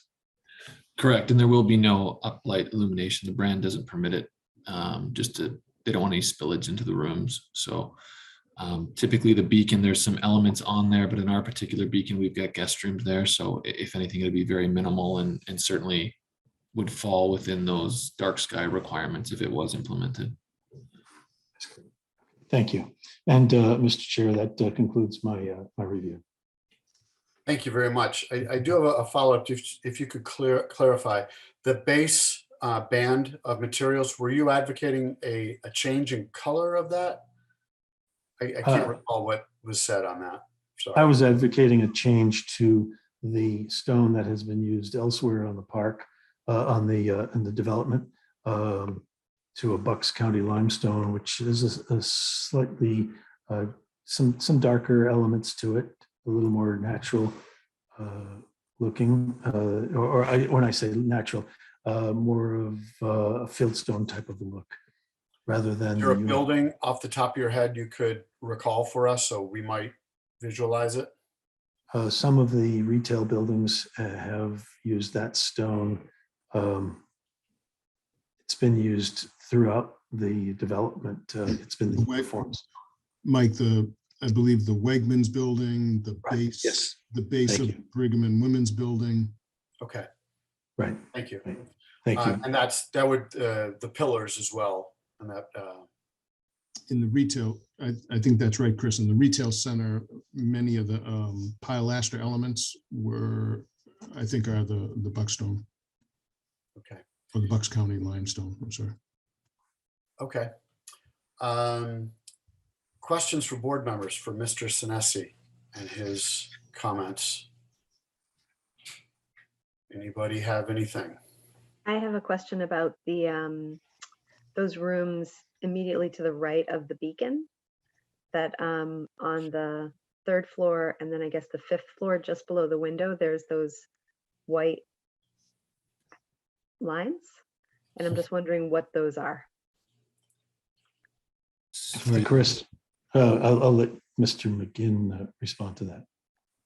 The white lines, Right there where the cursor is. oh, that's just a reflection in the rendering. Yeah, that's what I thought. Great. Unfortunately, the renderings get quite realistic nowadays and they pick up sometimes too much. Perfect. Didn't think it was a window unit air conditioner. No. No window rattlers, no. All right, any other comments or questions for Mr. Senesi? Or for Beta in general, if anything's come to your mind? All right. Mr. Chair, we also have your peer review for fiscal evaluation. We have Larry Rayner from RKG. If you'd like to hear. Yeah, okay. Hello, everyone, and thank you for your time. I'm Larry Craner with RKG. We're a real estate planning and economic development consulting firm. And the town brought us on board to offer a peer review of the fiscal impact analysis prepared by Frugeri Planning and Development, dated February 17th, 2022. In short, the review that was submitted, or the fiscal impact that was submitted, was a comparison of the taxes estimated to be generated by the hotel property relative to what would have been generated or could have been generated by an office use property. And our task was essentially to review this report for the reasonableness of the inputs and the assumptions that were used in it and the conclusions that were drawn from it. Overall, we really have no issues or concerns, substantive issues or concerns, I should say, with the impact statement that was submitted. We reviewed the estimated assessment valuations that were provided in that report with the town assessor, I believe John Curran, and found them to be reasonable. And as a result, the valuations for the hotel in terms of what it would be assessed for and the personal property taxes were considered to be of sound, I don't want to say sound design, were considered to be sound. And we do concur with Frugeri analysis that overall, the proposed hotel would generate an excess in taxes relative to what would have been generated by a 45,000 square foot office use property. I noted earlier, we only take slight exception, and it still is a net positive. In the Frugeri analysis, they included real property taxes and personal property taxes for their net estimate of overall tax receipts. And they contrasted that to the office use, where the only tax that was considered was the real property tax. So in our opinion, just to keep apples to apples, real property tax versus real property tax, we estimate the hotel would be a net increase of about $89,500 in real property tax over the hotel use. The analysis concluded that the total increase would be $163,000, which we agree with, but that includes personal property. Again, apples to apples, it seemed reasonable to us that we should have, or there should have been included for the office use, some personal property tax. So just to keep everything on the same keel, we take exception there, but again, it's all a net positive and it's an increase over what would otherwise be the office use. That was pretty much the sum of it. We had no real issues with the report otherwise. Everything seemed to be reasonable and sound. It was vetted locally and is more or less consistent with other hotel properties and other projects we've looked at. As a side statement, we have often been brought on board to peer review Frugeri's work. Frugeri's often been brought on board to peer review our work. And, there's little nickel and dime things here and there, but generally the work is good and consistent. With that, I can open it up to questions if you like. Can you just reiterate the bottom line number of what this hotel will bring in compared to what it would have been for office? The analysis that was done by the Frugeri planning, and let me just find my footnote here, indicated that the hotel in total would bring in $163,000 more than the office property. And that includes two different components. That includes a component of real property tax and a component of personal property tax, which was approximately $437,170 combined. And that is greater than what would otherwise been the value of just the hotel property of about $274,000 by $163,000. Again, our assumption was just to keep the real property tax to the real property tax. It's a difference of 89,500 as opposed to 163,000. It's just a matter of including two elements in the hotel tax derivation and including only one element in the office property tax derivation. And as I understand from my reading, it does not include things like meals tax or occupancy. No, all of that was mentioned in the Frugeri analysis as unquantified, but clearly something that would result from a hotel as likely opposed to an office property. Right, okay. Any questions from board members on the fiscal report? No, just a thank you. Oh, our pleasure. Thank you. We've worked with Westwood often, so thank you all. Okay, thank you very much. Merrick, does that conclude Beta's presentation for tonight? Or Nora? Yes. Okay, That's it. okay. Before I put it out to public comments, any last minute questions from board members, thoughts, concerns that may have entered your mind during this whole discussion? Again, I can't see, I can only see Kate, so go ahead and chime in. All right, I have one question, but it's in public comment, so I'm excited for this public comment question. oh, okay, well, I will read public comment from Fran Fusco. Says, will New England Development be drilling for a well for outside use of watering grass and plantings? And then there was a second question asking about solar, and I believe that had been addressed. Asking about it being on the roof, a solar farm, or a solar canopy panels covering the parking lot. But you didn't present a solar canopy for the parking lot, so I'm going to presume your proposal doesn't include that. Chris, that's correct. And I can address the well question in regards to the irrigation use. There's no plans for an irrigation well here, consistent with what's been done throughout the development. There'll be a limited amount of irrigation. It's intended to be immediate to the building and not in the parking lot areas, which is really sort of the template that's been applied almost across the whole development.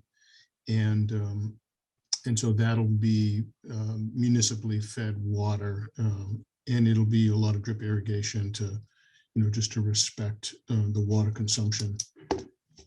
And again, to relate it back to even the master plan utility component, there always was a budgeted amount of irrigation, some limited amount of irrigation across each development site that went into the whole water budget. And so short answer, no, there won't be a separate irrigation well. So there's no landscaped end caps on this, or if there are landscaped areas, they will have some form of irrigation? Generally throughout the development, the landscape end cap islands are not irrigated. So they're landscaped, but they're not irrigated. Right. Natural irrigation. Right. And, hence the drought tolerant plant species that get paid careful attention to on the plants that get remote from the building. Closer to the buildings, as we see usually the sort of the seasonal plantings that do require irrigation. And that's why they tend to be just in close proximity to the building, and where there's no irrigation out in the parking fields, the plant selection changes. Okay, great, thank you. Any follow-up questions from board members on this topic, irrigation or solar? All right. Okay, Nora. Yes, What so are- if there are no further questions, I recommend that you consider a motion to continue this hearing to April 12th at 7 p.m. The re-advertisement will also be for April 7th at 7 p.m. via remote access. All right, I will entertain a motion to continue. We have to do one at a time, right? Well, it's only the Oh, that's right. master development plan is a special permit. Right. You can Everything else. continue your discussion of the project development review, but the special permit is, the public hearing is just for the special permit. Okay. So if someone could articulate a motion, pushing this to our April 12th meeting. I make a motion to continue this public hearing to our April 12th meeting, which will be held via Zoom starting at 7 PM. Second. We have a motion and a second. Any further discussion? I will do a roll call vote. Ellen, Aye. Tom, Aye.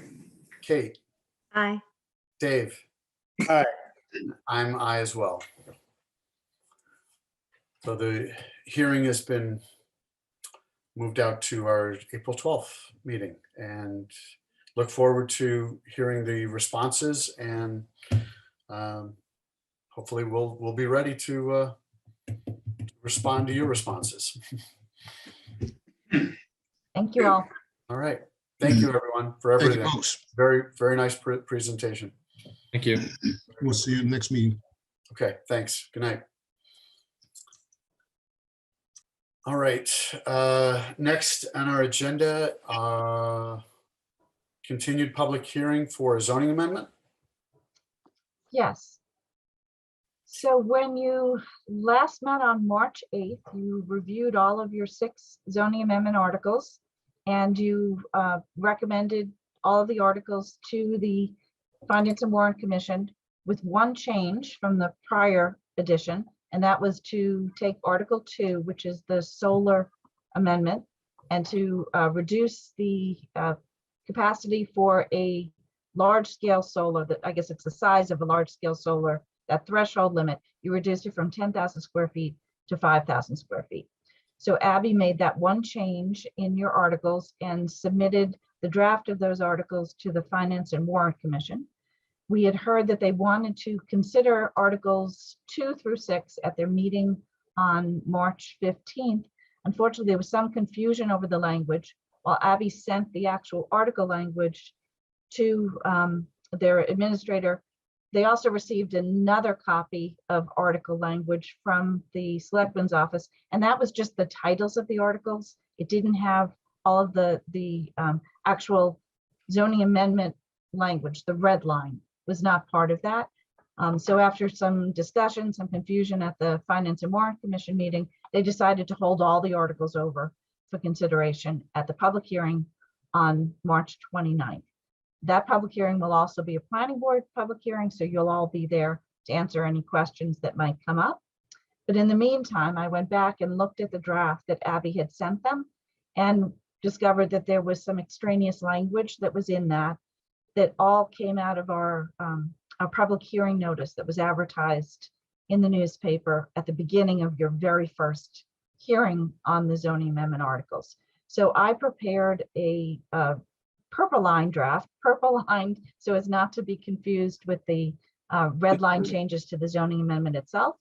And I'd like to go over that with you this evening and have you weigh in on any changes that you accept and any changes that you would prefer not to see made. The point of this purple line is to get a document to the Finance and Warrant Commission that contains absolutely nothing other than the specific language of the 6 articles. So what I've started here on the first page is to remove the description that is in your zoning advertisement, your public notice advertisement, that talks about the public hearing itself. So I removed that language there. And then we get down to the first article and the language that describes the article, the purpose of the article. We have the title, zoning bylaw, and zoning map amendments. And then we have the purpose right here to see if the town will vote to approve certain amendments to the zoning bylaw by adding a new section 9.9 mixed use and multifamily residential overlay district. Nora, I think you're Yeah. actually not I was sharing. going to say, I'm not I Oh, didn't I'm get it sorry. either. I was wondering too. I thought it was You're just not me. seeing this. Okay, sorry. I was trying to catch up really, really And, hard. my Okay, eyes I'm are s- darting all over everything like. Yeah, I'm what looking We is can for only the see the number. agenda. We can I'm only see the sorry. agenda. Let me Thank you. try again. Sorry about that. Thank Do you, you see Nora. it now? Oh, that's Yes. purple. And it has Okay, purple yes, you lines. see the Yeah. purple. Okay, so I apologize for that. So That's here's okay. the first language that I pulled out on the top here. The language that's just about your, that comes from your zoning article public hearing notice that says when your hearing will begin. That doesn't need to be in the final article language. Okay. So good. then we get down to final article language 1. I would keep the title and the description of the article itself, which says you're asking the town to vote to make certain amendments as set forth below, and then we describe the actual language, excuse me, as set forth below here. So it gives 3 different sections: add a definition, amend section 3.3, and then add new section 9.9. So what I would take out is struck here in purple. This is language that says first, or take any other action in relation thereto. We usually remove that phrase when a zoning article goes before town meeting, so as not to encourage floor amendments. It's completely up to the board. We've done it both ways, where we've left that language in or we've taken that language out. I'm just talking about this phrase right here. So the board should consider whether or not it wants that in the final article language. This next sentence here, for initial discussion purposes, the following parcels are included in the proposed new Mumford overlay district. This was in the advertisement where we didn't know yet if those would be the only parcels that would be included. The article itself now includes the specific parcels, so you don't need this description language. It's not initial discussion anymore, it's actual presentation of the article to the FinCom and then eventually to town meeting. So if we go down into the depth of the article, where I don't make any changes to the article itself, you'll see the addresses and the parcel numbers are specifically listed here. So they don't need to be described in the introduction. So I think the easiest way to do this is to take them one at a time, and you can either approve or reject, or I guess raise objections if you think that I've crossed out anything that you'd like to keep in. We'll go through the 6 articles, but in all cases, it's just the introductory language that I propose altering. Okay. So Nora, are you saying you just want to basically say, okay, for this first one, is there any objection? And if there's no objection, then you would accept. Then move on. And then as we get to the end of it, that's when I'd actually ask you to make a motion and take a vote. But for right now, if you have any concern about me removing this language, I'd ask you to discuss that concern now. Does everyone understand why she's proposing to remove this language? Yes. Okay. All right, so let me move then to article number 2. So You'll see Nora, we the- want to vote on all 6 of these changes as one? together as one change? to Okay. present all 6 articles. That's together. okay. Okay. You've already approved the content of the articles, so this, Right. I have not changed anything substantive. It's only the form in which it's presented to the Finance and Warrant Commission. So you can see there's no purple line here in the substantive portion of the article. I actually had a couple of things that I wanted to bring up about Article 2, and it would potentially affect the language. So is now a good Okay. time for that?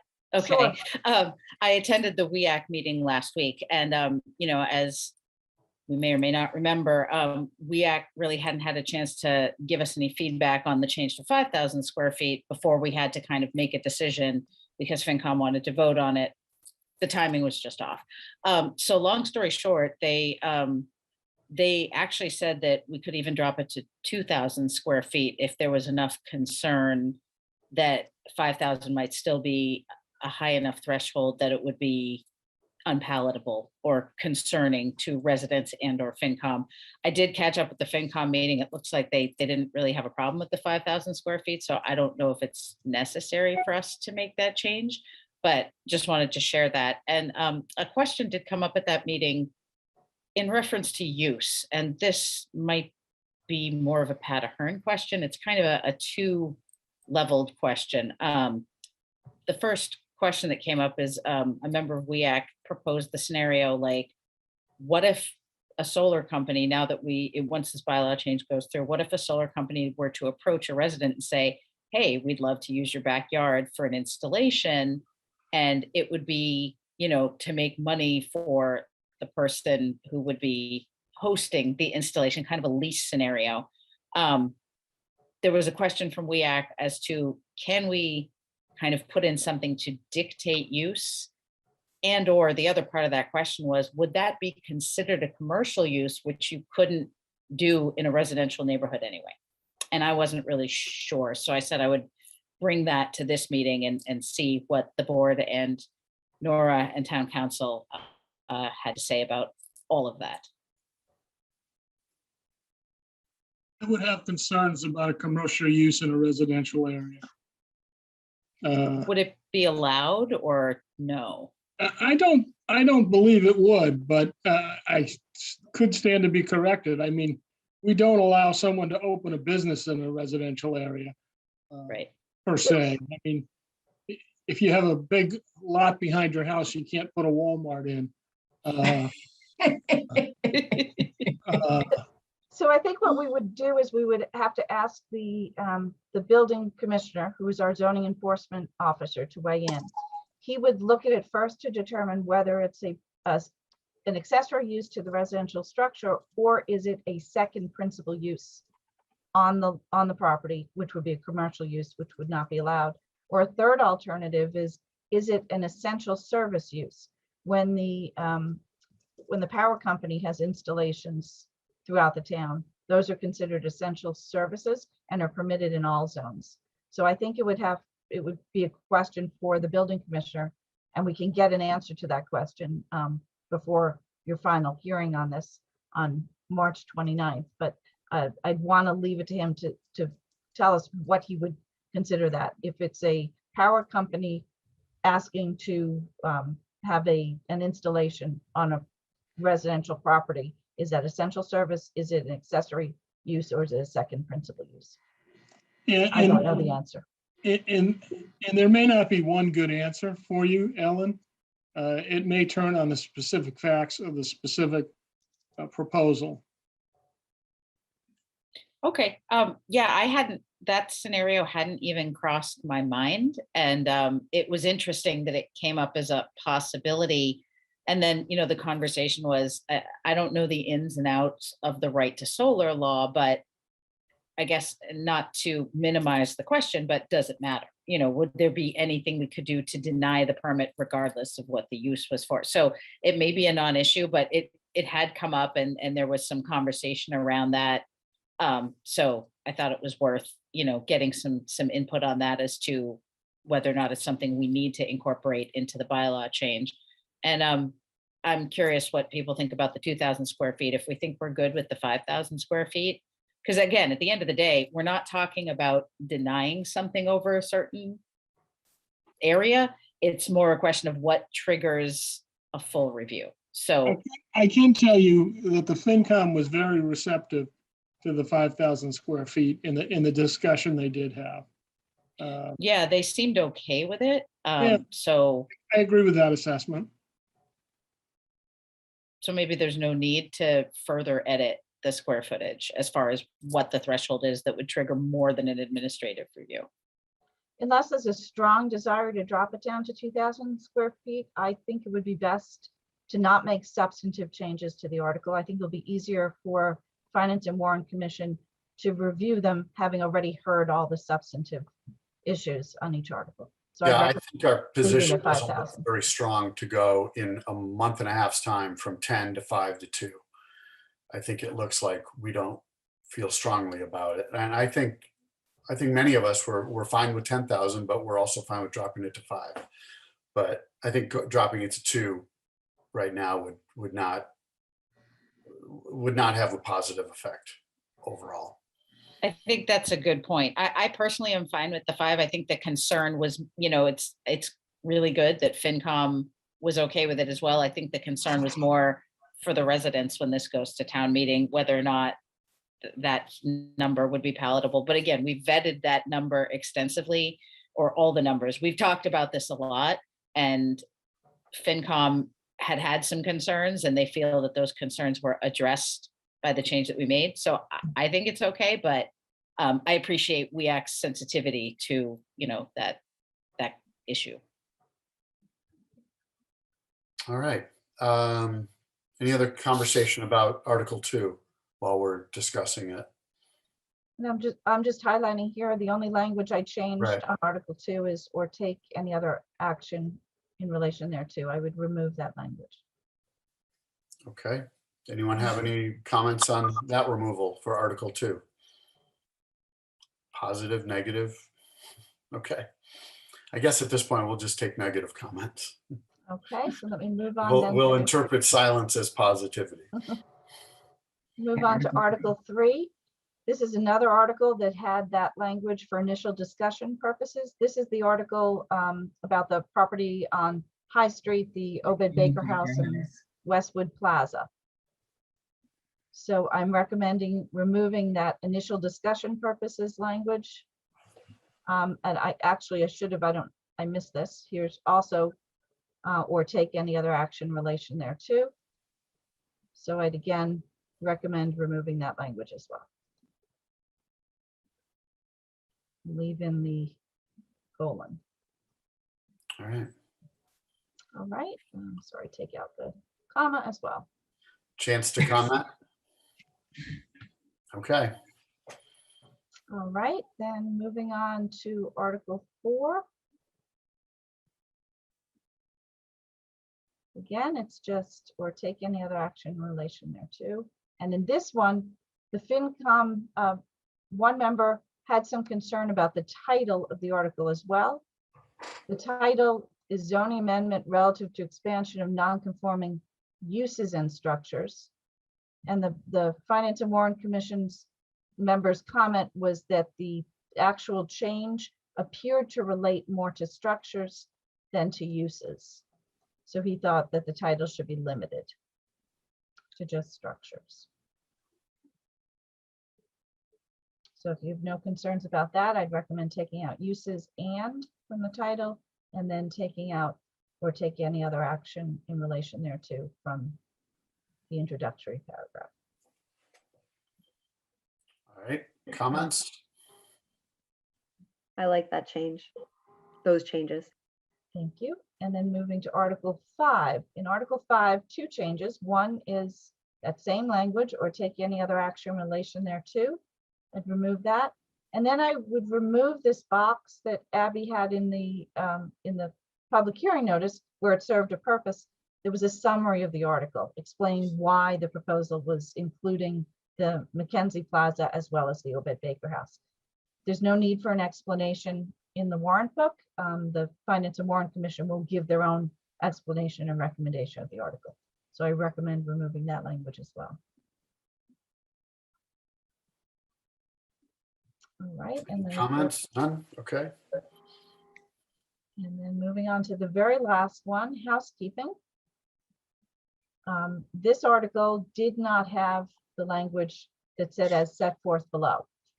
So I added that language in. So it had language that instead said that the purpose was to correct errors or inconsistencies and to clarify such sections which may be discovered prior to the conclusion of the public hearing or take any other action in relation thereto. Well, since we've had the public hearing, we've identified sections. Now I'd say to correct errors or inconsistencies and to clarify such sections as set forth below. So that is the last change that I'd recommend. Oh, nice. And then on the overall document, I would remove the language that talks about how you get a copy of the zoning amendments at the town clerk's office. So I recommend, if the board is in favor of that, that they adopt this revised article language in totality for Articles 1 through 6 and recommend that language to the Finance and Warrant Commission for their hearing on March 29th. So is that one vote or two? I would recommend a single vote that accepts the Okay. changes and recommends submitting it to the Finance and Warrant Commission. I think Nora articulated it well. If someone would like to put it in motion form.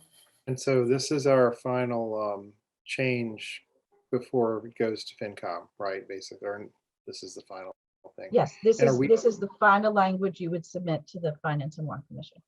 And this is a meeting like, or we're not in the public hearing because that's been continued to the FinCom meeting, right? Is there a need to take any public comment or discussion about this, or?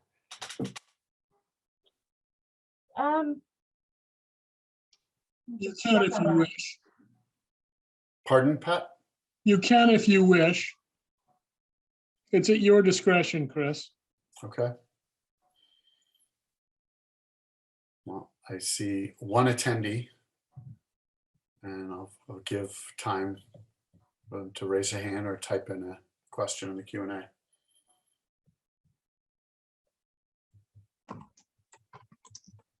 See a raised hand or a question, and since there are no substantive changes, it's just the form of the presentation of the articles.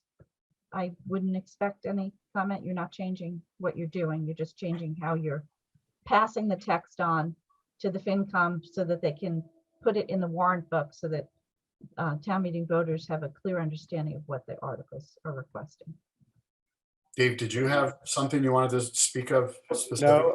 No, I was just thinking that since it is kind of the final thing here, I just want to make it clear so we can, I'll make the motion that we accept the changes that Nora has made to the work and send this on to FinCom with our recommendation to support this. All 6. Second. We have a motion and a second. Any further discussion? Okay, we'll do a roll call vote. Dave, Aye. Kate, Aye. Ellen, Aye. is Mr. McCusker able to I vote? think I'm prohibited. I think so, yeah. I'll vote aye. Does Tom have to declare abstention, or we just move on with an abstention? I'll abstain. Okay. All So right. that motion passes 4 votes in favor, 1 abstention. So then if I could ask you to continue the public hearing to March 29th, you'll have a concurrent public hearing with the Finance and Warrant Commission via remote access at 7 p.m. I'm sorry, it's 6 p.m. 6 p.m. 6 p.m.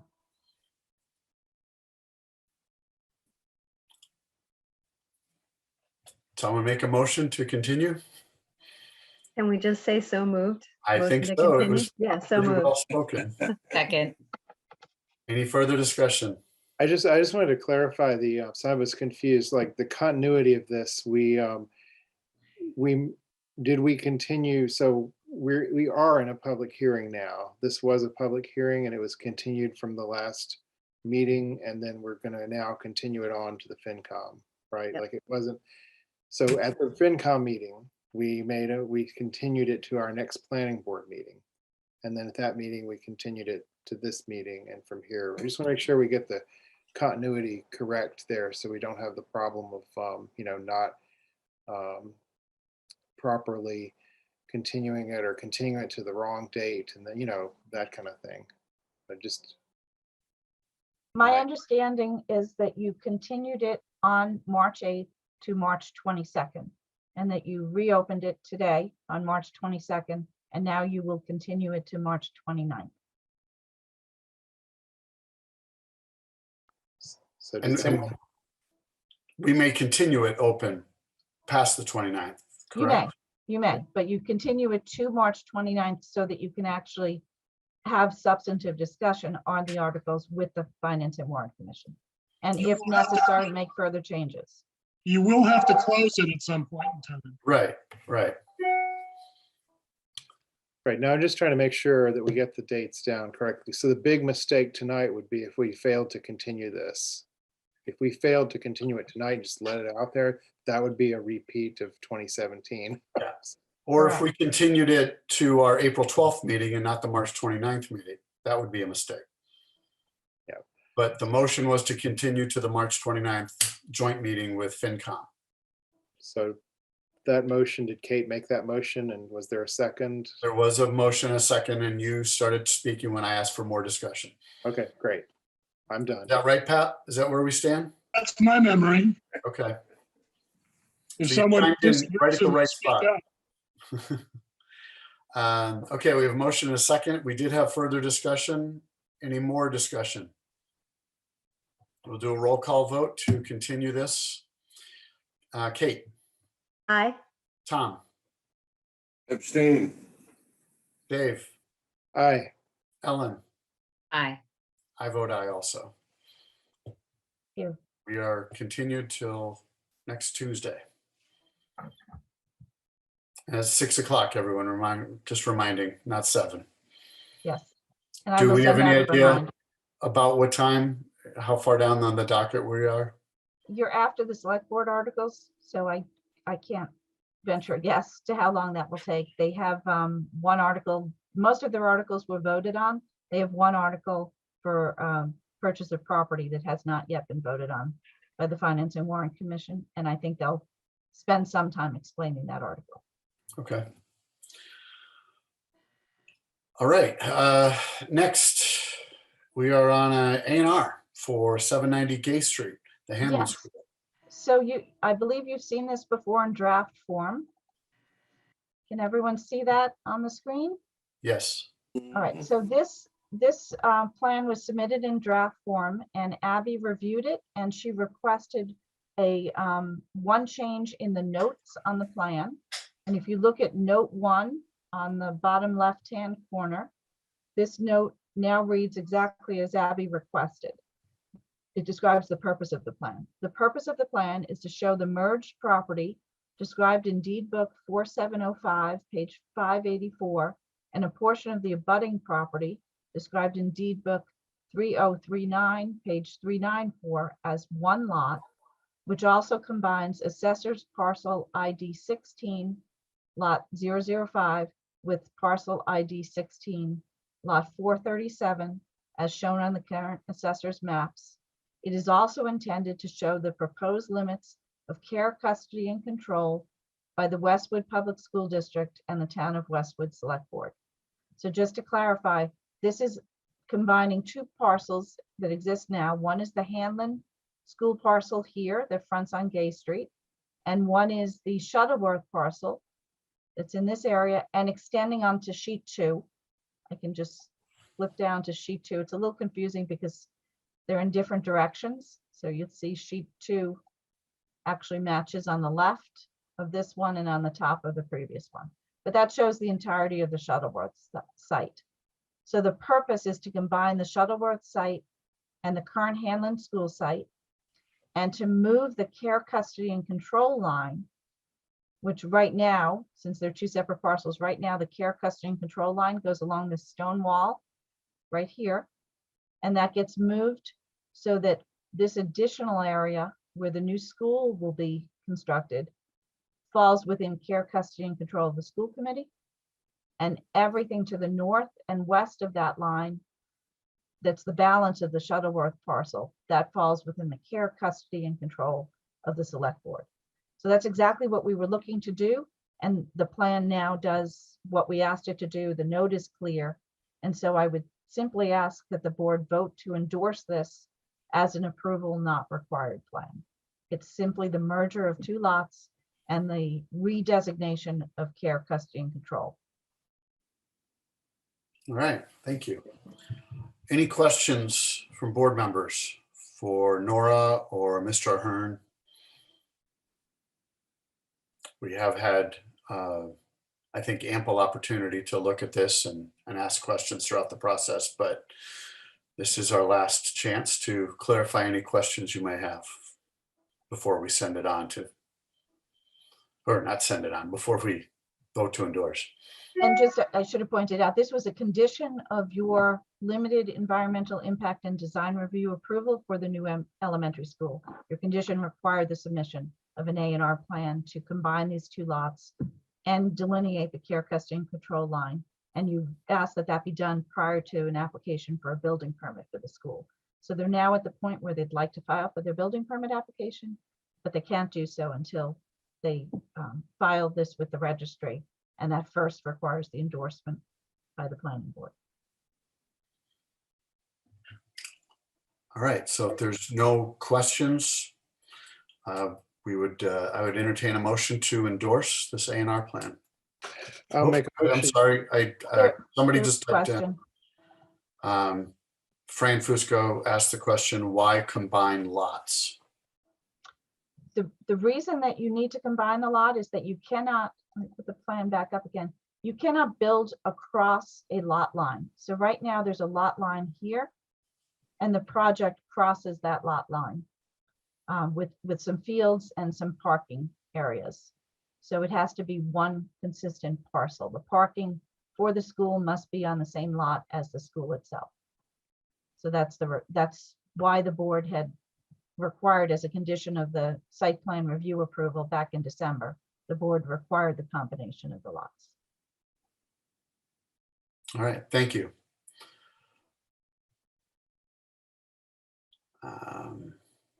Just waiting a moment to see if there's a follow-up question to that.